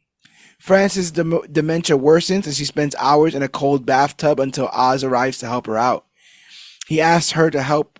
She asks him to help her die before her condition gets too bad. What a This dark request. this was the saddest scene to me. Like, because I mean, you almost agree with her. Yeah, because Like, I think that everyone's had that conversation once or twice, right? Like, I don't want to be a mhm. vegetable. I don't want Yeah, to just be or degrade to the point of being unrecognizable. You know, I want to be a human. I want to have my faculties and stuff. I'm you saying all this, and I've just you caught me. realized. Yeah, we caught it together. I just real. Oh, okay. Oh, you Uh, piece of trash! Oh, you piece of trash! We'll get there. We'll get there. we'll get Now, there. now I'm mad. It Anyway, makes so much sense. you piece of trash. He reluctantly agrees, but he's like, I don't know if I'll be able to do that. Furious over Crown Point's lack of power, Oz threatens Councilman Haiti into restoring it. I like his talks with Councilman Haiti. Hmm. You know what's so interesting, especially at the end? He comes to Haiti with a confidence and swag because Haiti has no idea that he's a roach in this food chain. Yeah. You know, and he'll come literally from 5 seconds ago. He almost died, and then he'll roll up on Haiti and be like, "Hey, so you got my stuff? What's going on here?" And he's like, you know, because Let's he make a just deal. yeah, because he just comes with that confidence. Like when he locks him into that parking lot or whatever, when he's like, "Oh, That was hey," baller. That was yeah, he's baller like, as hell. Like, you ain't been answering my messages, like, you know, you hiding you from don't me want or to be friends with something. me? Yeah, yeah. Yeah. all that. So good. But again, his back is against the wall. Like, you don't got nothing. You ain't got nothing. You got nothing for leverage, but nobody knows that. So you can play everyone against each other by promising everybody, whatever they want to hear. Um, I thought that was really, really good. Meanwhile, Victor is approached by a former gang member named Squid who wants to join the drug operation. Oz makes it clear Squid isn't welcome, but when Squid aggressively threatens to expose them, Vic shoots him in the neck, ending the problem. Initially, when this happens, he brings the situation to Oz, right? And Oz Yeah, you mean handle it? handle it, yeah, Yeah, just handle it. Um, what a long death scene. it Shoots him was. in the neck and sits with him. No running, nothing. Sits with him.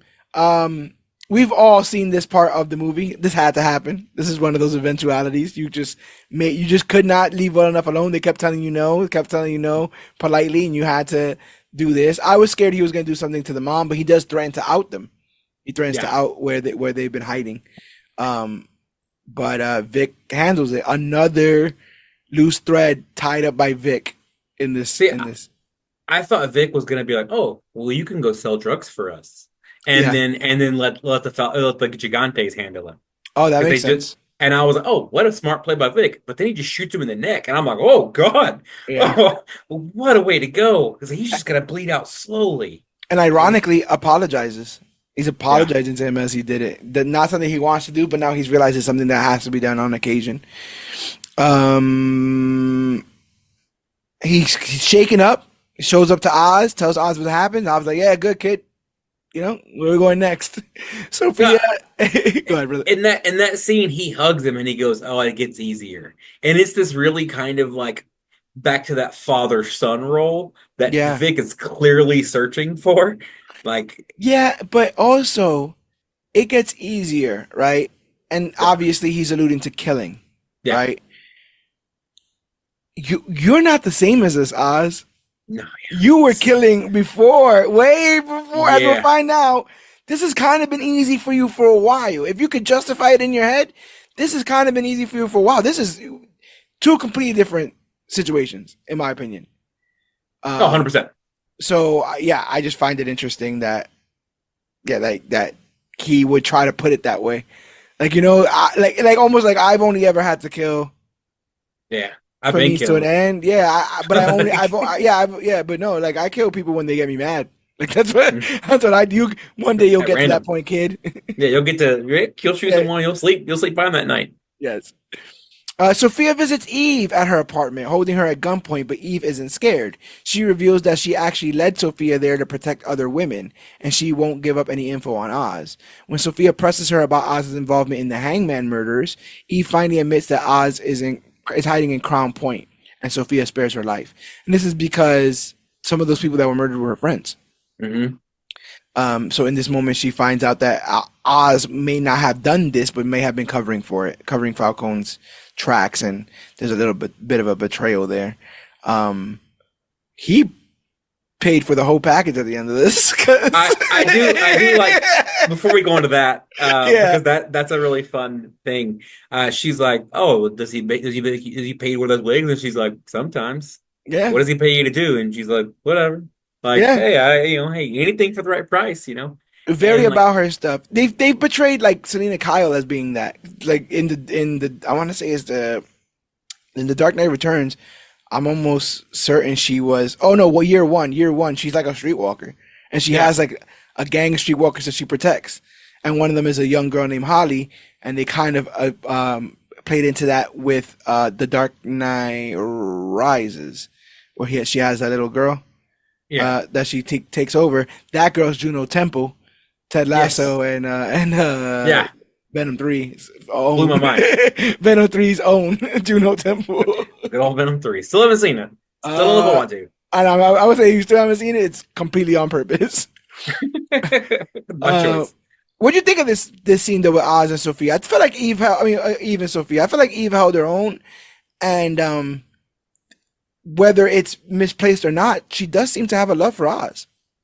Yeah, with this, it kind of seems like Eve was like, "Oh, well, she's the hangman. Like she's going after my girls. She's after me. I'm just gonna give her." It definitely was a, "Hey, if you're gonna hurt them, hurt me and be done with it." Which you can, or I appreciate any kind of character who's that loyal. Like, kill me, don't kill my people. And then to see that Eve was definitely hurt by Oz's lack of, well, in giving information about the true hangman killings. Yeah. And then it's almost like her, well, he's in Crown Point. Like, hey, you know what? He misled me. I'm going to tell you where he is. You guys, all everyone, kind of has their revenge in that moment. Yeah. Something that I forgot about until you brought it up now. She does surrender her life in exchange for the lives of the other women that she is trying to protect. And it's that moment that stops Sophia from killing her, because Yes. Sophia meets a woman that is protected, that has a family, that has people that cares about her and that she cares about. And Sophia says that's something she's never had. Mhm. And I think a lot of her actions and what she wants gets reflected to her in these last couple of episodes, which leads to her realizing that she doesn't really want any of this. This is the first instance of it. Like, Sorry, go ahead. no, I was saying this is the first instance of it where, like, this person that she might look down on, Mhm. right? Like this streetwalker who's maybe sleeping with Oz for money. She's fine. She's happy. She has a trusting network of friends, and she's living okay. Meanwhile, uh, Sophia is the head of one of the biggest mob, syndicates in Gotham, and can't find happiness because she doesn't have trust. She doesn't have love. She doesn't have support. She doesn't have a network of friends that she could just turn to. So in this moment, it starts off with Sophia pitying Eve. Look at this streetwalker that Oz tricked into keeping his alibi. And I think this ends with Sophia pitying herself. Wow, even she has friends. Even she, Yeah. even Yeah. she has a family. She made it. It's not blood, but even she has a family. And I'm out here doing what? Yeah. Just all that. So at this point, has she been to the hospital again yet, so to speak? Sophia or Yes. I no, don't. no, no. Okay. Okay. So that's what So I'm saying. I that. feel like this is the first bit of like, maybe I don't want this life. And I feel Yeah. like the second bit is when she finds out about the niece. Yeah. So to finish this episode up, Oz then organizes a meeting with all the city's gang leaders, calling it the Gold Summit. He pitches a united front against the Gigantes, Maronis, and the city's elite. I'm smiling from ear to ear because he literally got them all on his side with a beer Yeah. salute, a beer toast. Hearing those cans crack and seeing his smile made me smile. I was like, "How did you do it? I don't know how you did it, but you really get. You get it. They don't respect none of us. We're all just a bunch of.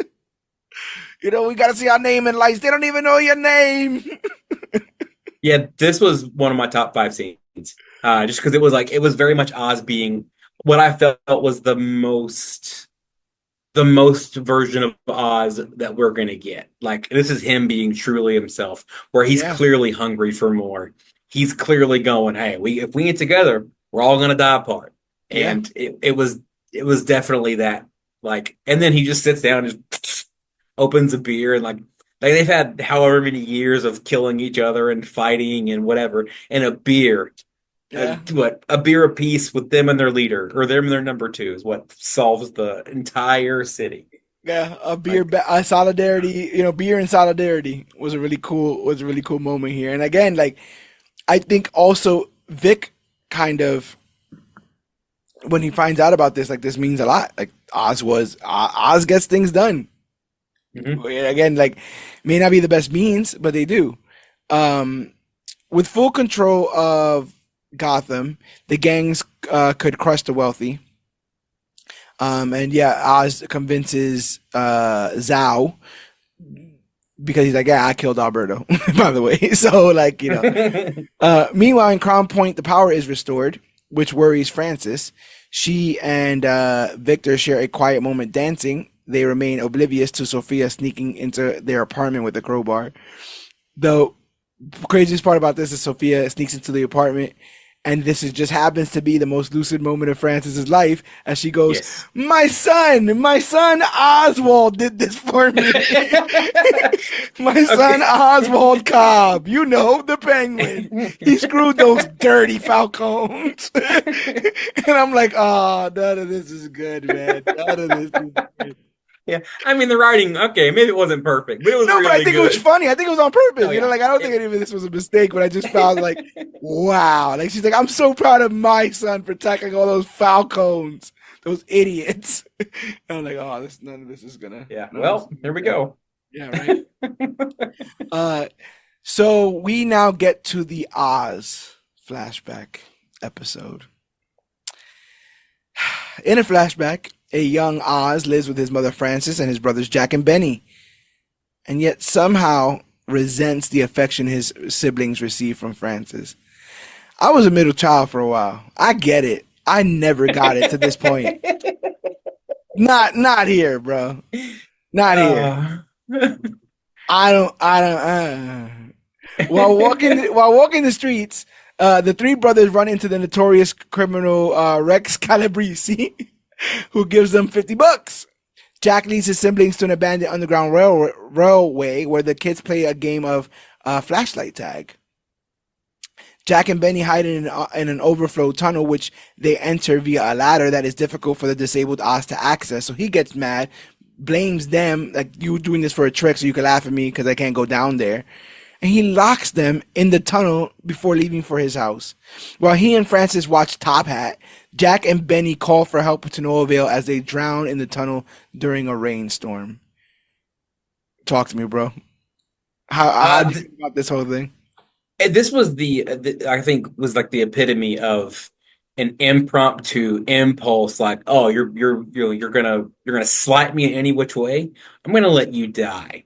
And Yeah, then as I'm watching it, and I remember thinking like, well, there's no way he lets him die, right? Like yeah, he's eventually gonna tell his mom. right. And then as you watch, you kind of keeps flashing to like they're watching Top Hat, and then it flashes to the thing, and you hear like you can hear the water getting louder, and they're begging, and then you can hear them kind of they're being a little more exasperated, and it flashes to Top Hat, then it flashes them, and then it flashes to the door, and it's just water, and it's like, oh, what a dark moment, and that's where I was like, oh, he sucks, oh, Yeah, he's the worst, yeah. like We he's also always been the worst, we also have to like say when he came home, he lied. yeah, He oh, came home because and he said that they the went to the kids went movies. somewhere. Yeah, they went to the movies. I didn't want to. I wanted to come home with you, mom. That's Yeah, what because they had a like night date. yeah. And Well, but you the also thing is, see. go ahead. Go ahead. Oh no, you see it before they leave. He's like, "Oh, mom, can we have a date?" And she's like, "No." Go out with But your then, friend. like, Yeah, yeah, he go. basically gets his big brother, to get them both out the house. But then her brother comes and she's like, "Oh!" Suddenly she's mom of the year, and Yeah, like, and it's just like, oh. And then you have them slight her, and it's like, yeah. all right, well, I feel like in my mind the way that it went was like, oh, he did this petty thing in closing the door. My mind was like, yeah, but he doesn't know that they're gonna drown. But I think the Top Hat scene, he looks at the rain and realizes the rain is coming and has a moment there where he yeah. could say, you know what, mom, I Hey, lied. hey, go get They them. are, yeah. Because I thought it was gonna be that I thought it was gonna be like he locks them in because he's angry. It starts to rain. He eventually confesses, but it's too late. He didn't think Yeah. it was gonna kill them, but it's too late. It's worse than that. He didn't care if it killed them or not. Mhm. He got time with his mom, with his ma. I got time with my ma. Um, the like, this is the last time we see his mom happy. This is the last time we'll see her smile. Is sitting here, and I was wrong on one prediction. He's watching Top Hat, and there's a moment in Top Hat where the lead guy shoots everybody with his cane, and Yeah. I'm like, he's gonna do that. He's gonna do like a MacGyver. There's gonna be an umbrella left somewhere in like the basement of Sophia's apartment, and she's gonna walk on. What are you gonna do with an umbrella? Pop! It's gonna be all over. Still got room for that, Matt Reeves. You write that down. Still got some room for Yeah. that in the We know future. you listen. Batman. Yeah, come on, man. Yeah. In present day, Oz arrives at Crown Point, discovering Victor unconscious and Francis gone. I thought he was gonna flip out on Vic, but he doesn't. I'm so glad that he didn't. I did too. Well, because they make it with the funeral with Alberto, he's like, no, you always find a way to, even you do it, you succeed no matter what. It's your only time you're gonna get to fail. And then he failed, and he was like, no, no, it's okay. That's my mom. Yeah, yeah. Um, and gets him to. It's crazy because you ever I mean you've ever been woken up in like a weird kind of disoriented situation. He's like pushing him out of a second story window. Yeah, He's like bleeding from his head. He's like, no, go, bro, go out there, tell the gangs or whatever. And he's like, yeah, I got you, Oz. Like, hold on a second. I got you. Give me a second here. Um, so I thought that was funny. Blah, blah, blah, blah, blah. When Sal, oh, sorry. Upon waking, Victor informs Oz that Sophia took Francis. When Sal arrives with his henchmen, Oz forces Victor to flee. But he knows he's dead to rights. He's like, I'm just yeah, gonna again get taken, again be captured, again be thrown on my knees, again have a gun in my face. over and over again. Uh, Sal brutally assaults Oz. He beats the hell out of him. Oh yeah, Um, yeah, with a golf club. yeah, but takes him alive so he can face Sophia as well. Sophia has taken Frances to her mansion, but Frances is not even the slightest bit frightened of her, telling her that Oz will kill her. But then she ends up slipping into another dementia episode. So Sophia asks Rush to help her figure out what's going on with the dementia episode. But Rush also tells Sophia that the police are looking into Gia at the orphanage, as she says that she saw something and she was the only witness in the Falcone's death. Absolute dynamite scene between Sophia and Francis, right? This was my favorite Francis scene. Yeah, Because you could tell it was the ultimate, like, oh no, my son's a mobster, like he's gonna kill, like, what are you gonna do? You're not gonna hurt me, because then you have to deal with him. And yeah, like it was such a powerful scene that you see how much Francis really, I wouldn't say respects, but almost like where she trusts Oz to accomplish his goal. And I yeah, thought this was probably the best scene, for at least for her. Um, but then you have the immediate dementia scene, which made it like, oh, such a powerful scene and such a sad scene back to back. yeah. Um, where is it? He knows the game better than you. You changed your name. So what? Okay, you think everything's different now? That don't change the game, sweetheart. Drug is drug. Crack, bliss, dope, drops. It's all the same shit. Same winners, same losers. So you call yourself whatever the hell you want. But when my Oswald puts a bullet in that pretty little skull of yours, I'll be dancing on your grave like Ginger fucking Rogers. Yeah, great line. Like, Balls of steel. Balls of absolute steel. Um, and maybe it's because she's caught between a rock and a hard place in the sense that like she hates Oz, so she'll either die here or end up back with Oz.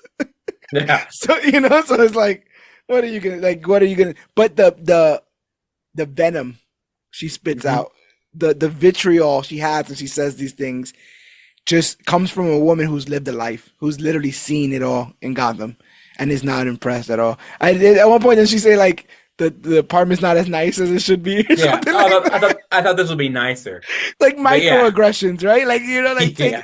just like I said, cutting her feet out from underneath her. Like you think you're Oh gonna no. impress me with this house? This house is kind of shit, and you Oh, think this you is got a mob nice. money. Oh, Yeah, okay. yeah. You changed I, your name and your haircut. Okay, pretty cool, I guess. Like it's the same. It's the same stuff.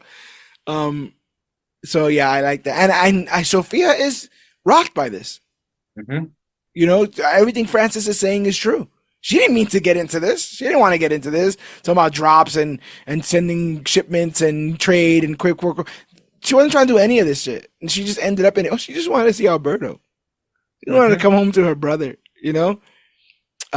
But Sal forces Oz to take him to the base of operations, declaring that the Bliss business now belongs to him. Oz provokes Sal towards violence, seizing the opportunity for his men to turn off the lights and commence a shootout. I was not betting on his men being this loyal. He told them a hell of a speech at that gold summit, bro. Well, I did only Yeah, because like he says it when they're building it up. He just says, if you give them the money, they know who to go to bat for. And he says it a couple times. Okay. I'm paying all these people all this money, so they know who they want to keep safe. And then you have the one guy who keeps looking at the thing. You can tell Yeah. he's just waiting for it. That's when I was like, are we about to Yeah. jump this dude? I was like, nah. I was like, there's no way Oz got it like that. And then Oz sees it and instantly starts to instigate.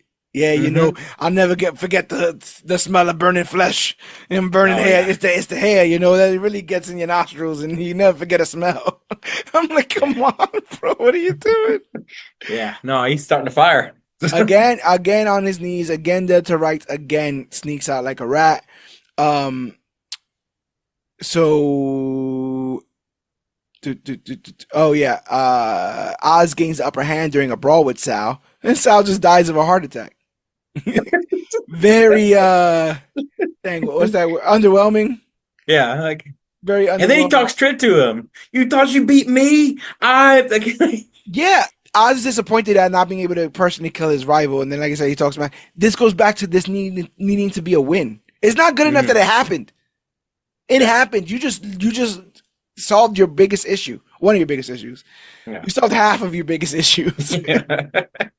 But that's not enough for him. He needs to win the moment. Yeah. It can't I just want you to happen. know I won. Like I didn't win. I'm telling you, and as you're dying, as Right. you're breathing your last breath, you know I win. I partially thought he put the other bullets in him as proof. So he could say he That makes killed him. sense. So he could That say he yeah, I killed just him. Part of it is just because he's petty. Right? I Yeah, thought I don't I like thought he was you. being petty. Like, Yeah, oh yeah, well, I don't like you. Here's a couple more. But part of me felt like, because I thought he was going to be like, hey, guess who just shot mm. Salvatore Maroni? And yeah, you're like, he literally, does he like flop him out of the bus? Does he like throw the Yeah, body he out? throws his body. I I will say one thing they did in the show, and they do a lot in this episode and the next episode, where you see Oz is strong. He's Yeah. not just some fat guy with a limp. Like he's legit like a powerhouse. And he You could know, street fight. yeah, He was fighting Sal. never taking blows. Like it Yeah. wasn't, I mean, it probably helps he's a little heavier, but Yeah, like, yeah. but like, yeah, That I would club say that, foot. yeah, I will say that's one of my favorite parts is like, because typically I always think of Cobblepot as kind of a fat guy who's just like, who he doesn't really have any power other than money, and Yeah. like this shows he's like a dude. He'll get his knuckles dusted, Yeah. and like, and I can appreciate that. But Like, to me, it just all goes back to the rat metaphor, right? Cornering a rat. yeah, Yeah, yeah, so that's like true. he's gonna find his way out of it. He'll gain the power, sight beyond sight. He'll gain the power of of Grayskull and to take the people down. The power of Grayskull. Yes, man. Yep, Maroni's dead. Sophia visits Gia at the orphanage where Gia reveals she found a gas mask in her purse, wondering if Sophia killed her family. Sophia claims her innocence only to discover that Gia has been harming herself during her stay. Sophia tells Gia that her family were bad people who deserve to die and that she deserves better than the Falcones as family. We'll put a pause in there. Sad. So Oh sad. yeah, But one of the things that they said in the behind the scenes was that they basically just remodeled their Arkham set to be this so that you and Sophia both feel the similarities. yeah. Feels like it's the exact same place. Yeah, Yes, and how could she start another cycle yeah. and She made put a another her. Falcone? Yeah, put another Falcone in there, and the way that she stays there is by reaffirming that she's crazy.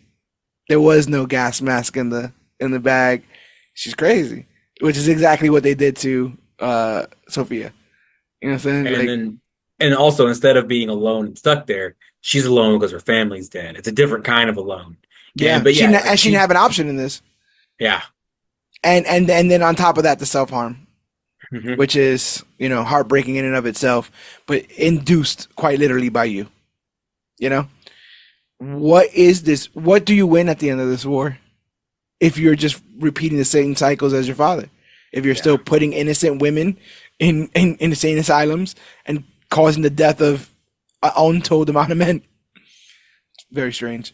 Uh, so Oz calls Sophia to inform her of Sal's death. I love all these phone calls where they, hey,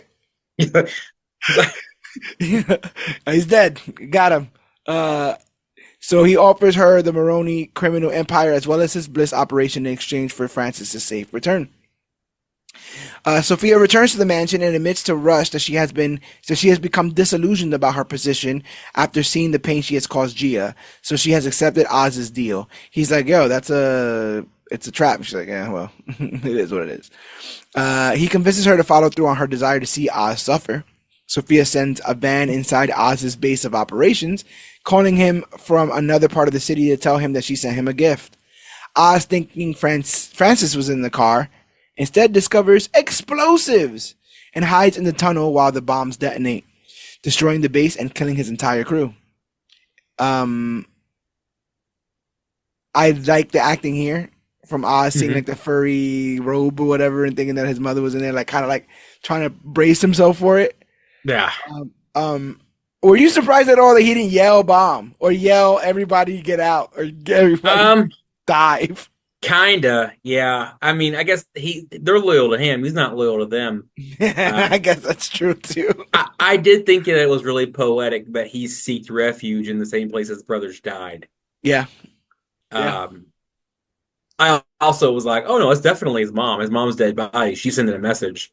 And then it was a bomb. I'm like, oh, that's probably worse though. I'm like, and then I also one of my favorite Sophia growth opportunities is where like at the end she's like, I'm gonna give it all up. I just want him to go with me. I want us both to suffer together. Like I don't care about the war. I don't care about his mom, the drugs, the money, nothing. I just want him to suffer because he's who started all of this. He put me in jail, or he put me in there. He had my brother killed. He's single-handed to all this stuff to ruin us. I want to fight him too. Even if you want to get to the points of the Batman, he's the one that tells them that the Rata Alada thing was wrong the way they were thinking about it, which ultimately puts them on Carmine on their radar.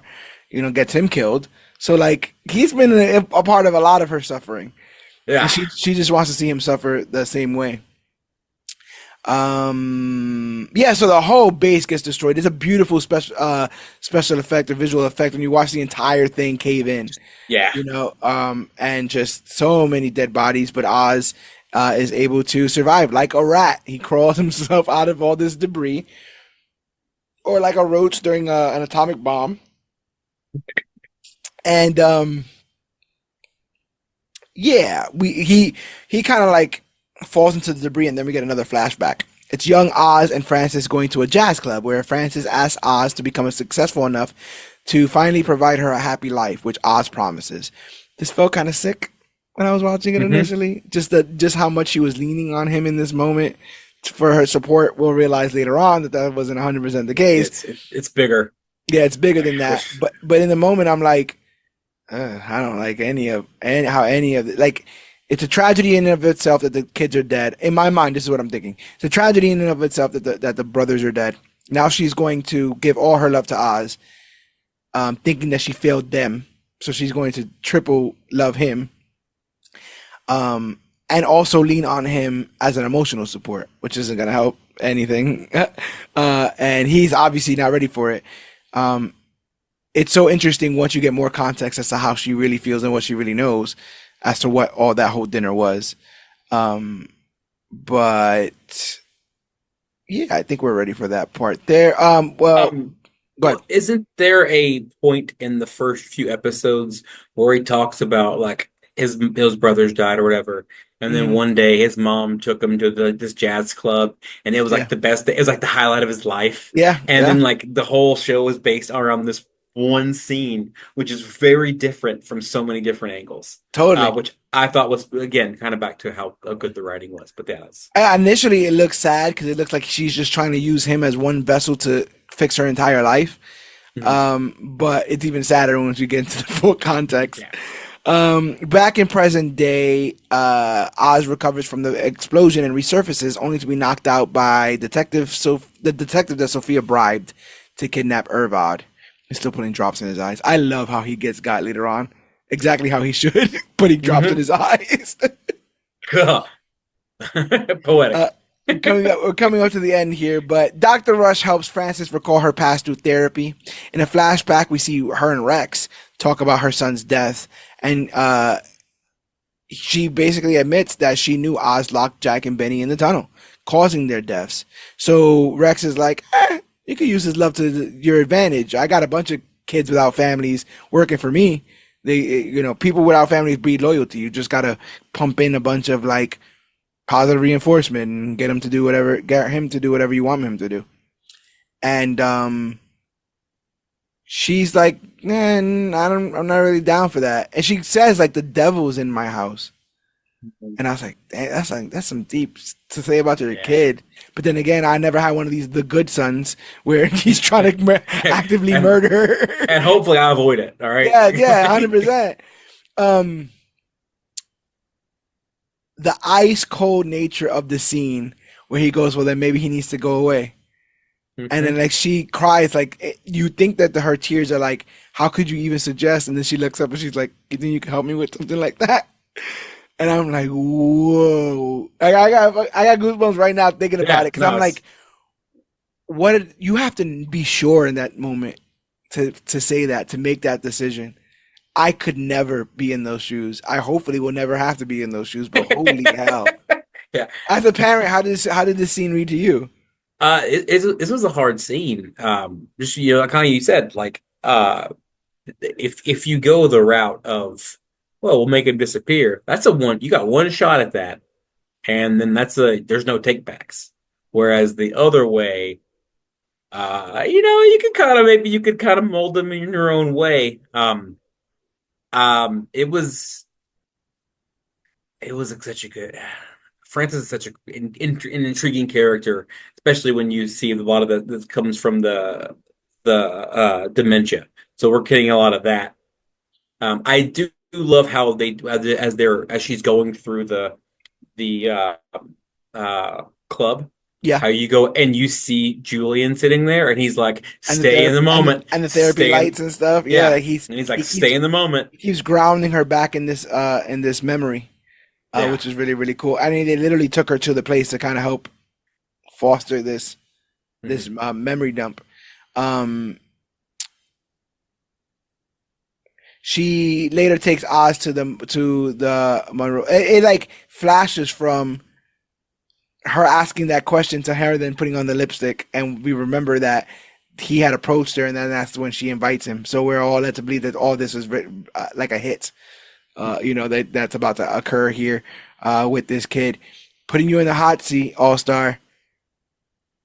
This death would have stopped a lot of other deaths.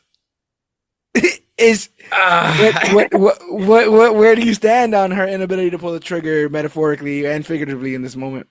I'm going to refer to another movie franchise, Deadpool 2, Okay. when he's holding the baby Hitler and he's got the gun. He's like, Oh, yes, yes. like Yeah. this is such a hard like he's a baby, but like it's Yeah. I I don't know if there's a right or wrong answer. Right. Oh, I mean, there's a wrong answer, but like, I don't know Yeah, if there's a dude. right ansar. Like, I don't. It's I not think easy. It's not. There's no easy answer. yeah. Well, I also think trusting a mob guy to hit a 10-year-old or 12-year-old or whatever is hard. I mean, do we know how old he is at that point? I would say Um, 10. I wouldn't be surprised if it was around 10. but Yeah. only because we know that guy drops dead when he's 14 of a heart attack, Yeah. still holding a cigar.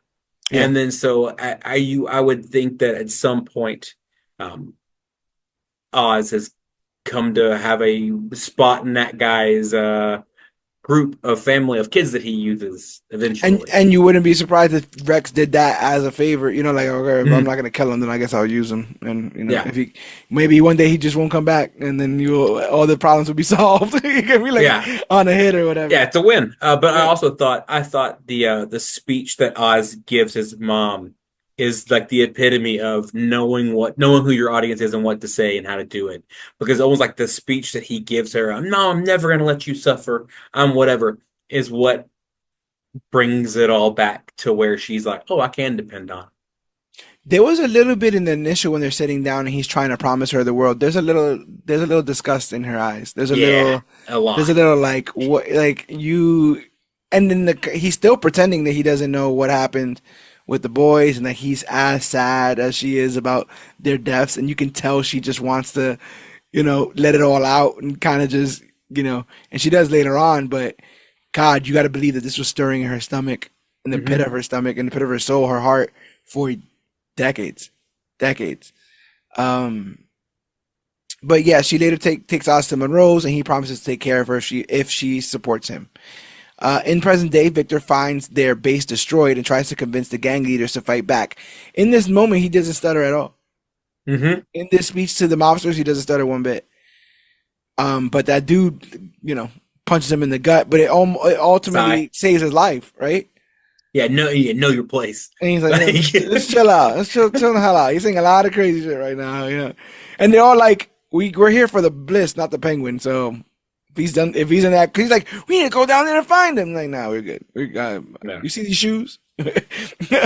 um, so, Oz is captured and brought to Monroe's, where Sophia reveals that Francis knew about Oz's involvement in his brother's deaths. Sophia forces Oz to confess under threat of cutting off the finger of his mother, and he still refuses to. He still denies it. How did you feel about that? Oh man, he was going down with the ship. Yeah, Like, yeah, it's almost like he never wants his mom to think less of him. Though we find out that she knows about it all. He never yeah. wants to say it out loud because he doesn't want it to hurt But I guess here's the dichotomy that I wrestle with. In not to, he cares more about how he looks to her than her physical well-being. her. That's Probably. that's jacked up, ain't it? Yeah, no, there's a level of like her perception of me is more important than her own health or Her everyone's finger. Like perception of she'll him. lose her finger in this Yeah. moment, but she'll never think I killed them kids because I told her I didn't. Yeah, never once said I did. And they were using his cigar cutter. That was Yeah, right. And that was I think they were gonna cut off his finger too in the first episode. I think he's restrained in the I chair, the believe lawn chair. so. There's a lot of that, and he cut Alberto's finger off. Hmm. That's how the whole because she's like, yeah, what finger did you cut off of Alberto's? I cut that one off your mom's. Um, yeah, he denies it, and I love that she's like, you like really like still now. It's still like I know you did it. She knows you did it. All you have to do is say it, and you still won't. And in my head, I'm like, this really is solidifying how much of a trash character this guy is. Hmm. We're not even there yet, but yeah. So Sophia releases Francis, but in a fit of rage, she stabs Oz. That was kind of metal. Like she just literally Yeah. broke a bottle and stabbed him. And that's what she says, like, I hate you. You are the devil. Like you are the devil. How do you feel about this sort of like avalanche of confessions coming from Francis in this moment? This was almost the part where I kind of like I say it with a grain of salt, but I almost felt bad for Oz. Yeah, But then it's like, but again, he's asked for all of this. Nothing he's done is redeemable.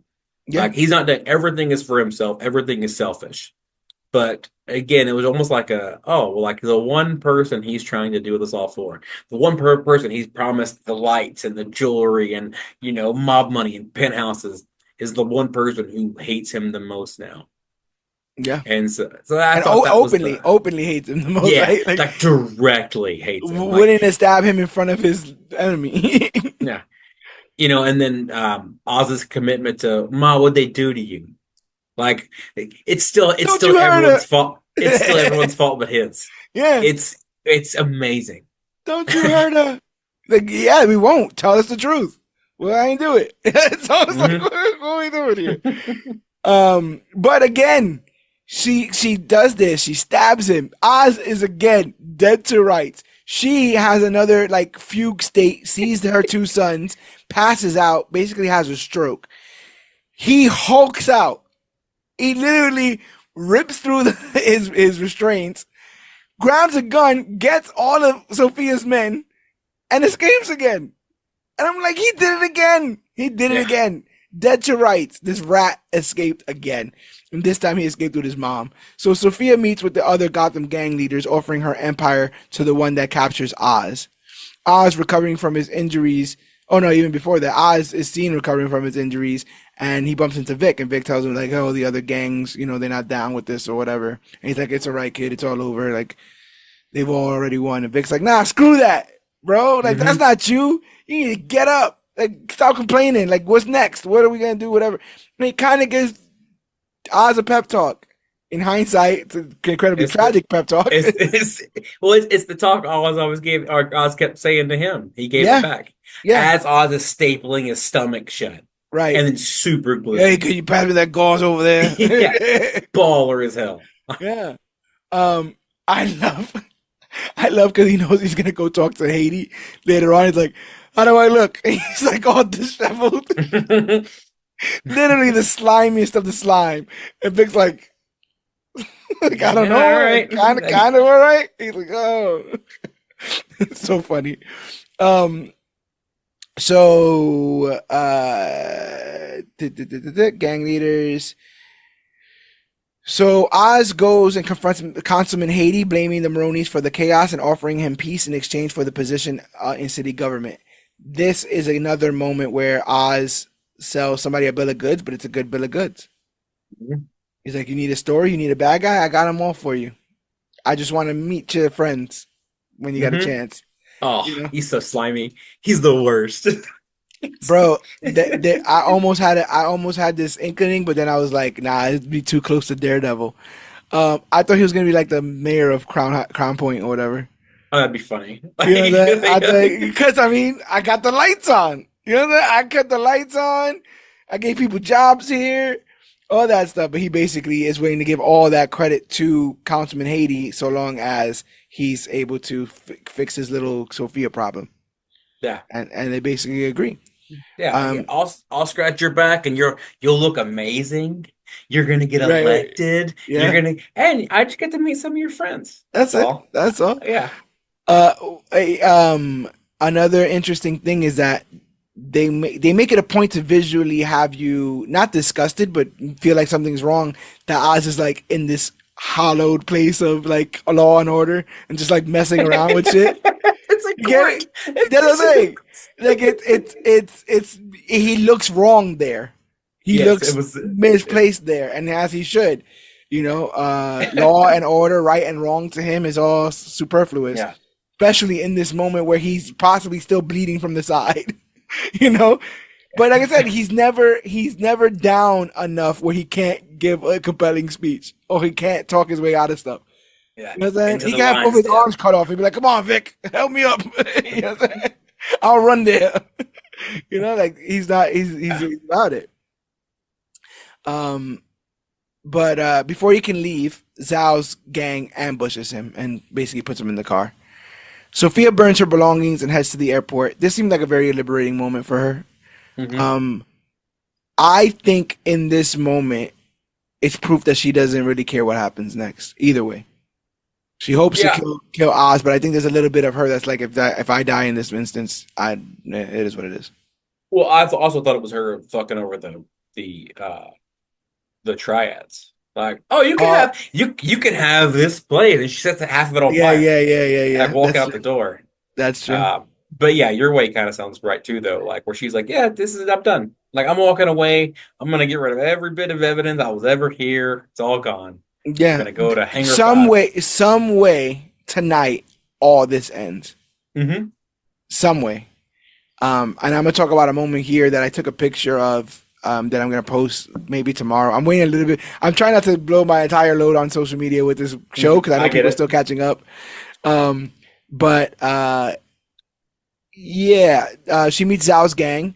They show up with Oz.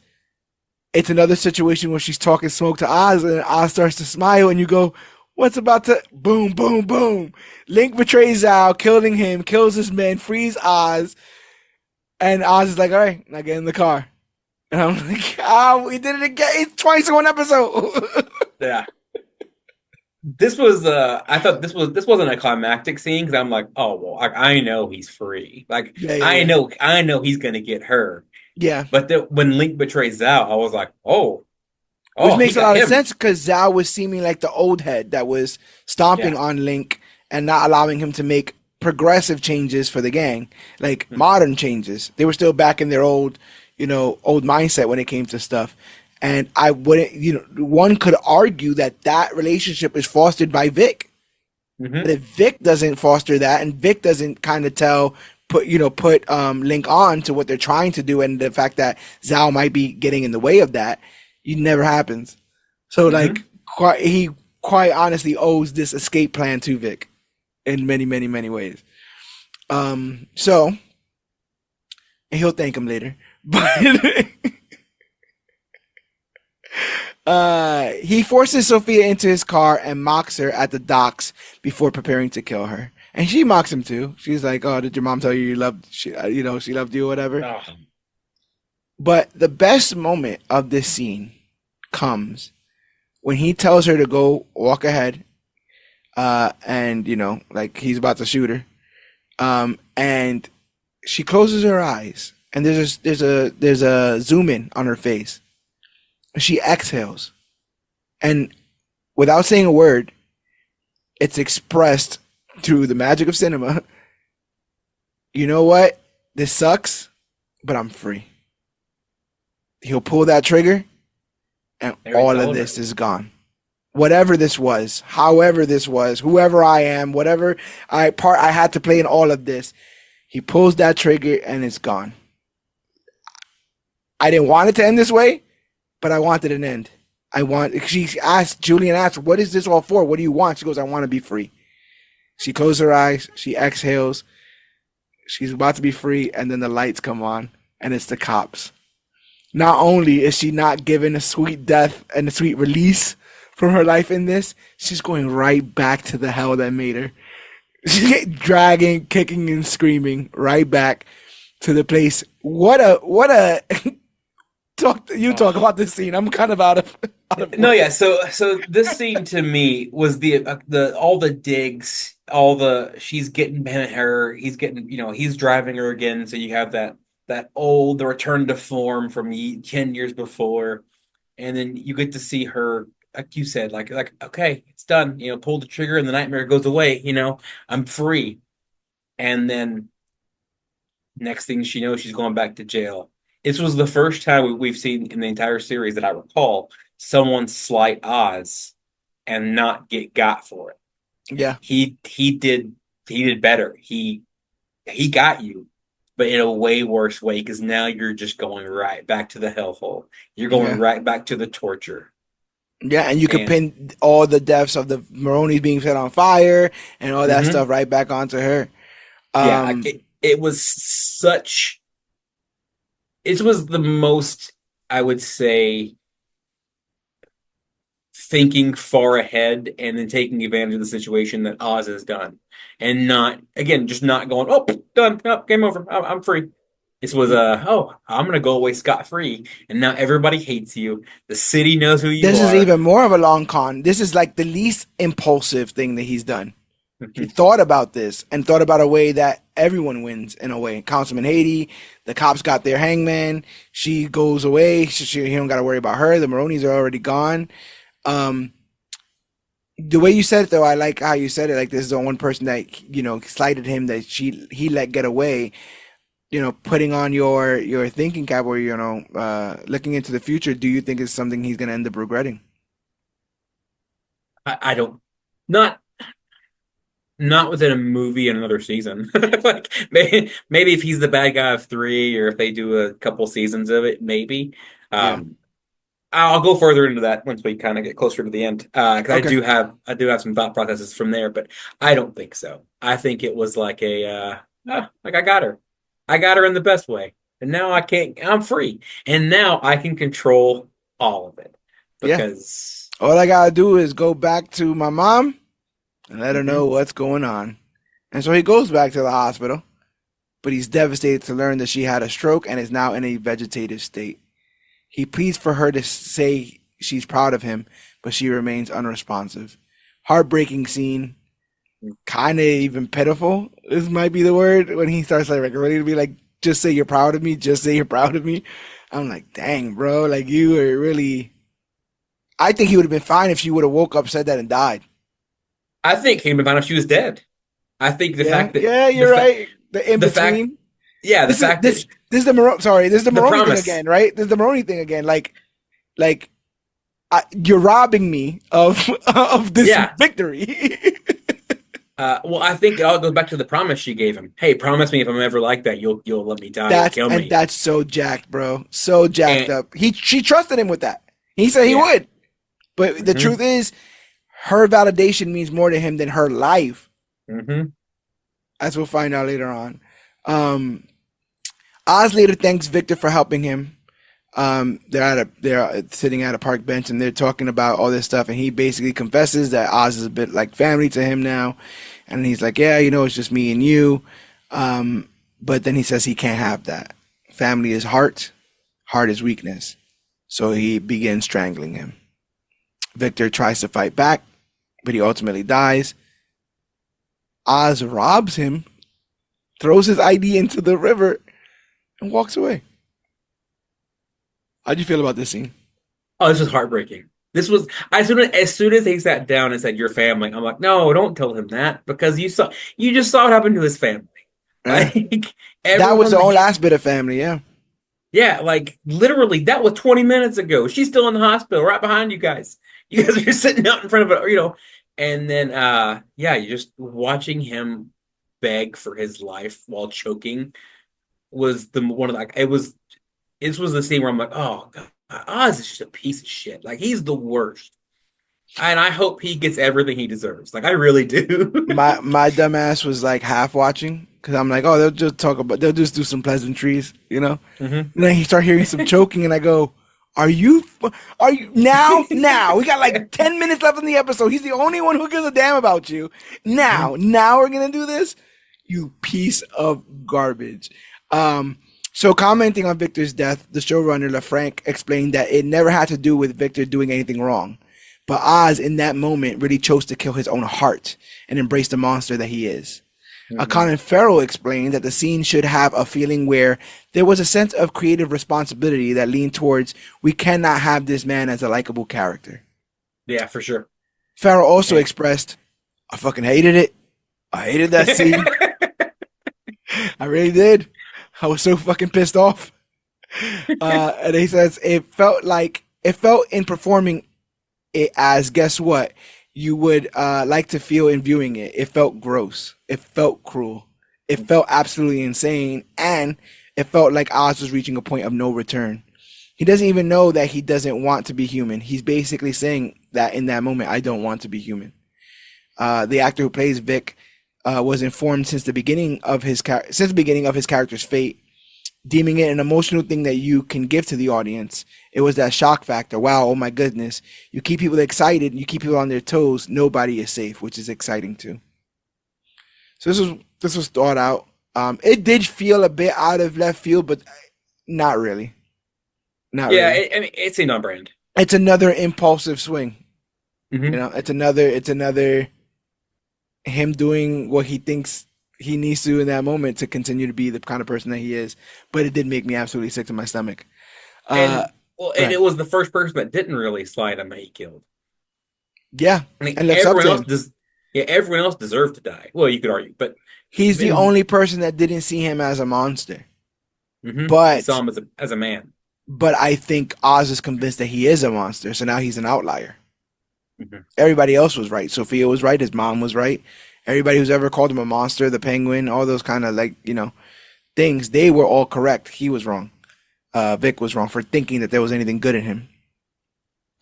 Meanwhile, Sophia, now in Arkham, gets a letter from Selena Kyle claiming to be her half sister. Bum bum bum.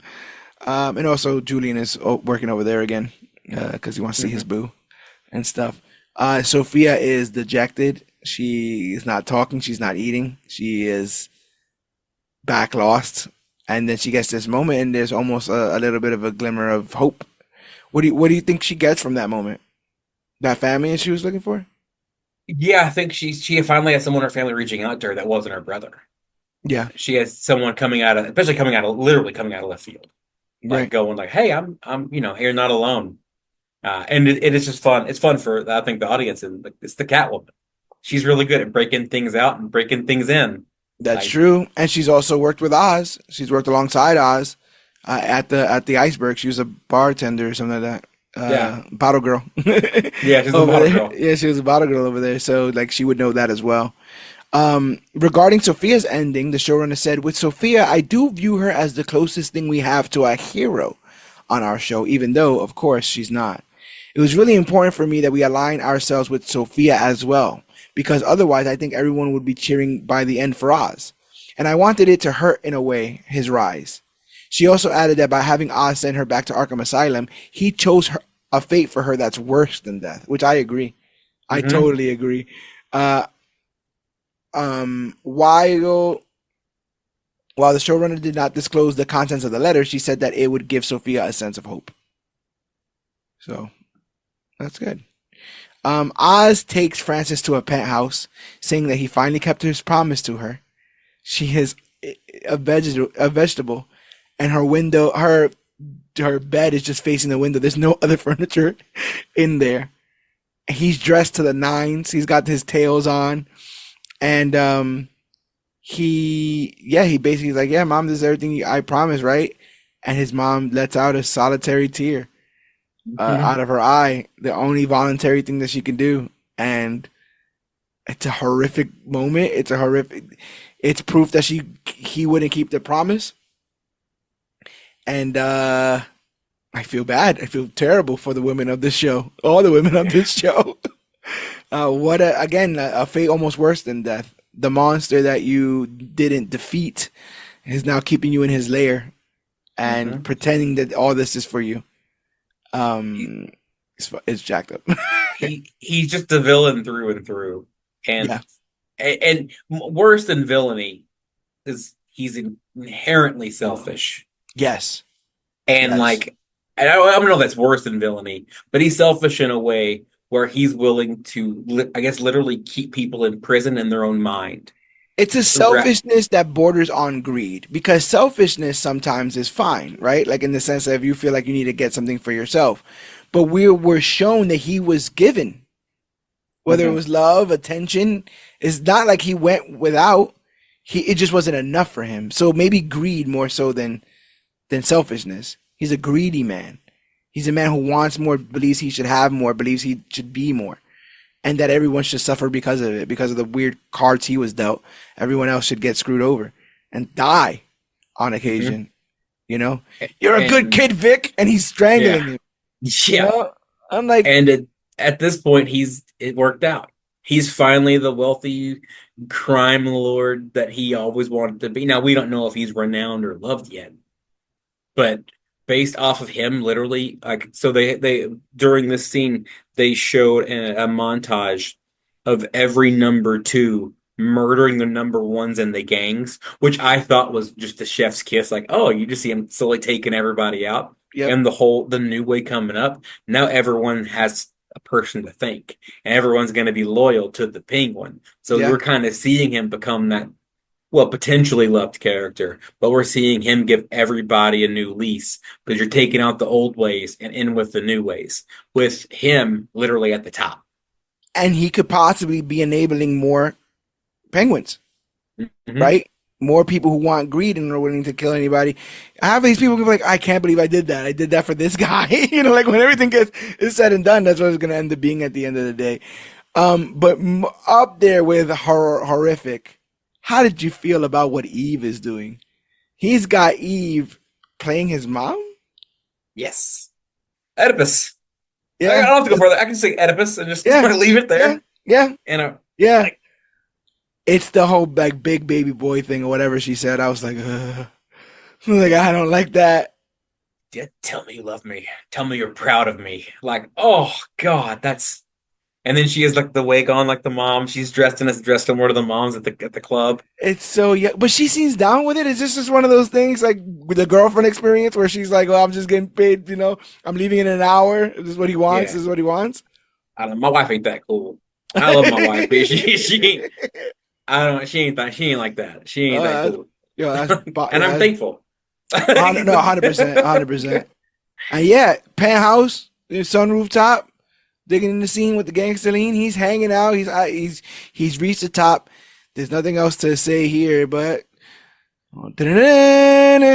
all of a sudden, out of nowhere, the bat signal shines and signals that the Batman is near.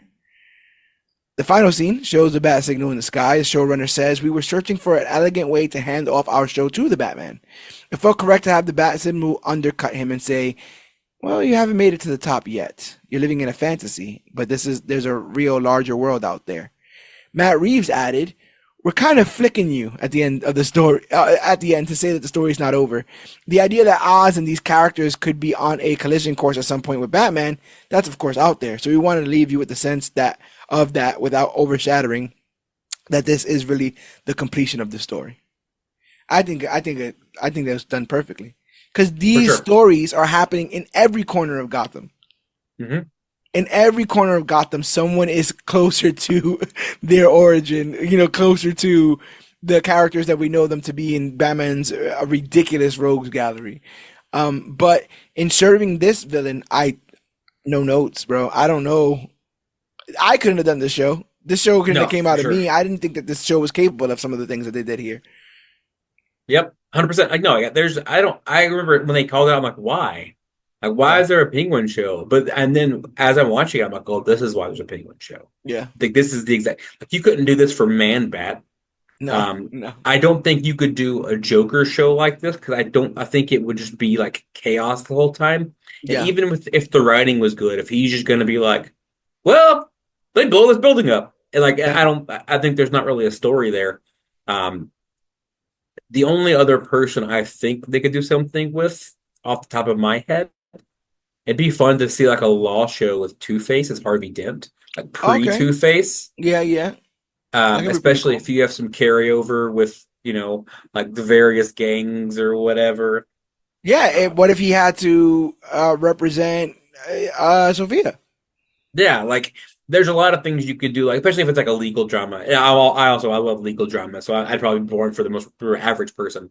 Right, right, right. Um, or even like like just I can't think of any other villain off the top of my head. This sucks. Like Calendar Man. There we Yeah, yeah, go. yeah, Like Professor Pig. yeah. Like you could do something like, I'm still waiting on my boy Clayface, bruh. That's special I effects, though. I forget about Clayface every time. That's my man's. He's just a big hunk of clay. But yeah, the doors are open for this. There was a theorized Joker series coming out, but James Gunn put a kibosh on that, said that thing is not happening. But I could see something happening with possibly with Catwoman. Is Sophia Falcone going to get roped into the films? She seems to be one of the only people involved in this show that isn't. You Yeah. know, uh, you know, will they have to take down the Penguin in one of these movies? And is Sophia going to help? All that stuff is so interesting. Um, I was almost against this universe existing as it is because this felt like eating the dessert before you ate the meal. The meal is supposed to be James Gunn's carefully plotted Hmm. 15 movie structure to get us eventually to the Justice League. And this just felt like all the best of what I wanted, but without any other work. In the sense that we're just going to do the Batman universe and that's fine. But they're just killing it. They're doing it. They're doing such a good job that I'm not adverse to it anymore. I'm allowing them to do their little pocket reality while we're reintroducing characters in the mainline universe, but it needs to be with this depth. You need to have a story to tell. You can tell when things are just being made for the sake of, oh, this was popular. We want to get some more money out of it. But this Hmm. had a story to tell. And it's one that twists and turns and gets you on people's side and off people's side. And ultimately, how you feel about it at the end is kind of kind of says a lot about you. You know? Yeah, no, it was such a good it was such a good it was a good it's a good what's the word? Like appetizer to get me ready for Batman 2. Like Yeah. I didn't when they announced Batman the Batman, the Matt Reeves version, I remember thinking, do we need another Batman movie already? We just had Ben Affleck as Ben, no more than 3 or 4 years ago. Yeah, And totally. then they announced Robert Pattinson. I'm like, okay. I mean, I think he's a good actor. I think he's done some really powerful things. And then I remember watching the Batman and seeing that he's young and he's sloppy and he's trying to figure it out. And then how they really played on Halloween right there in the beginning, and it was such a fun movie to watch. Yeah, totally. Um, I thought, oh wow, this is really good. And then again, when they announced this, it was like, okay, we really don't need this again. And then this blew out of the water. Matt Reeves, I don't know. I don't know what can't he do? Right. And again, wait, let me see if I still got that. Where did I put that thing? The showrunner, absolutely killed it. Hmm. And uh, it's to thank for all this. Also, I always thought they had banging credit sequences. I thought the credit sequences of this show was very really fun. Like Oh all the yeah. songs that they use and the way that the imagery of the city and the silhouettes of Sophia and Oz. But yeah, man, like if you've watched up to this far, hopefully you've seen this series because us just talking about it doesn't do it justice. This was a really, really well done show, and I hope other shows. We were good to have. Like I liked Agatha, so we had Agatha, which was really, really good, and then we had Penguin, which is really, really good. Both of these shows, I will say, I had my arms crossed and said, why do they need to exist? And maybe we need to have more of those stories than the ones that I think are clear cut and always end up a mess. I'm Hmm. like, oh yeah, well they're doing this, so they're obviously setting up for that. And nope, nope, none of it. So I'm willing to take chances. And again, Mr. Freeze is right there. Come on, heart of ice, Yeah. heart of It's ice. great Listen. weekend. Come on, come on. Anything No, left to say on the Penguin before we close up shop on the Iceberg Lounge until next time? give me a horror man bat movie with feed that features Mr. Pig or Yeah, Professor Professor Pig. Big. Yeah, Give me Professor both of Big on his those. own is kind of jacked up. Oh yeah, for sure. Those Dollartrons and all that stuff. Guys, yeah, no, yeah, Or I dig it. the puppet, whatever. I don't remember his name. Or Scarface. the ventriloquist Yeah, yeah, yeah, dummy. Yeah. yeah, yeah, yeah. And he's like, no, it wasn't me. It was him the whole time. Yeah, it's great. And Really, really he's got a jacked. Tommy gun. Yeah. So yeah, man, this was absolutely tremendous. Praise be to those who greenlit it, to those who worked hard on it, inside and out, all the actors, all the people on the sets, the special effects, the practical effects of Colin Farrell transforming into Oz, unmatched. People are going to be talking about that forever, and it also goes to show how much practical um, still has use in today's world, where they constantly just want to, put dots on your face and figure it out in post.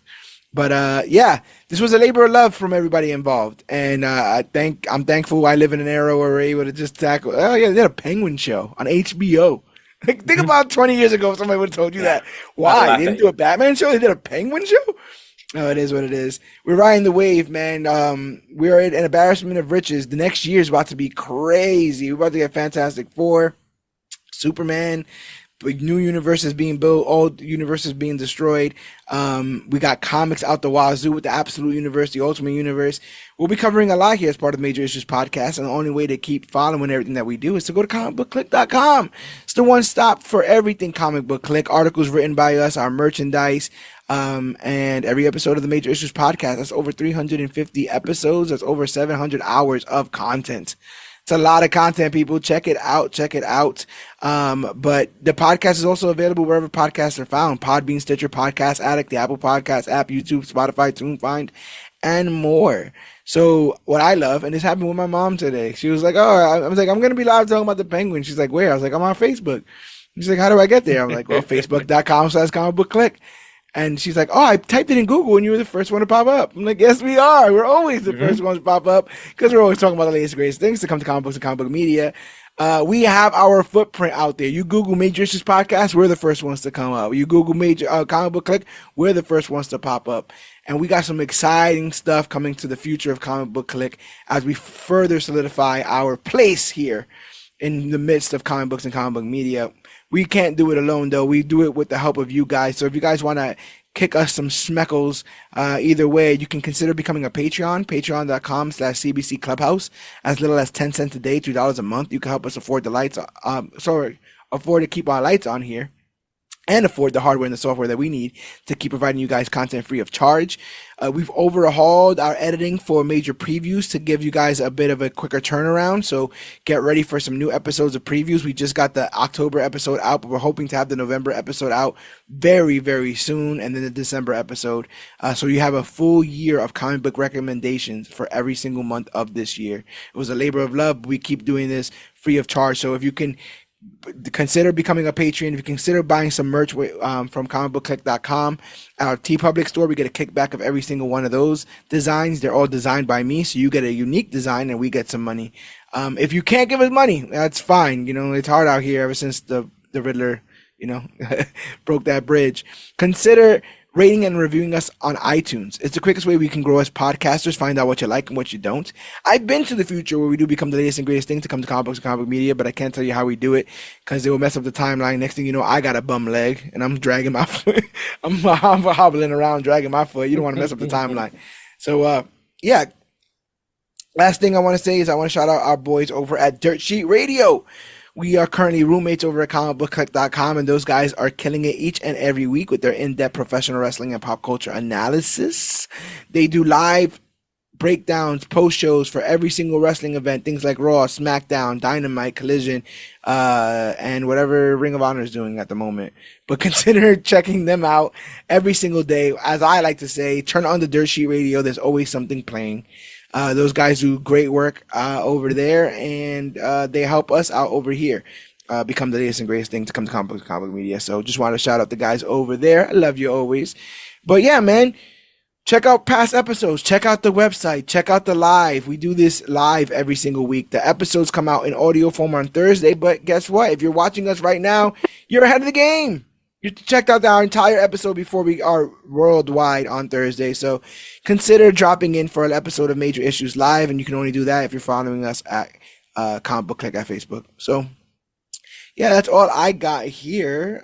Is there anything you want to plug, Mr. Asa? If you guys want to follow me on Twitch at CBC All-Star Asa, it's spelled ASA at the end. I go online time to time, currently running through Pal World. I'm also rerunning through Baldur's Gate 3 if anyone's interested in seeing a Dirge playthrough.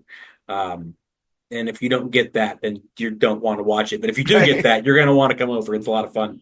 And then you can also find me on Threads at Asa H. Griffith. Okay. I do politics, I do football, I bitch about the current state of the world, and it's only going to get more fun. Oh, it's worth bitching about. I'll tell you that. I'll tell you that. Go ahead and check out All-Star Asa at those various locations as we continue to do what we do here as part of Comic Book Click.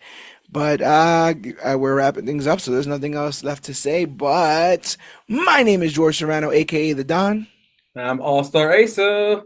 And this has been our The Penguin recap and review. And remember, whether you're one of the Falcons, one of the Maronis, one of the Gigantes, or just love your mom long enough to keep her in a vegetative state as you dance with your hooker downstairs who's also dressed like her, remember that we are The Click. And always remember that yous, yes, yous, are worthy. Yous.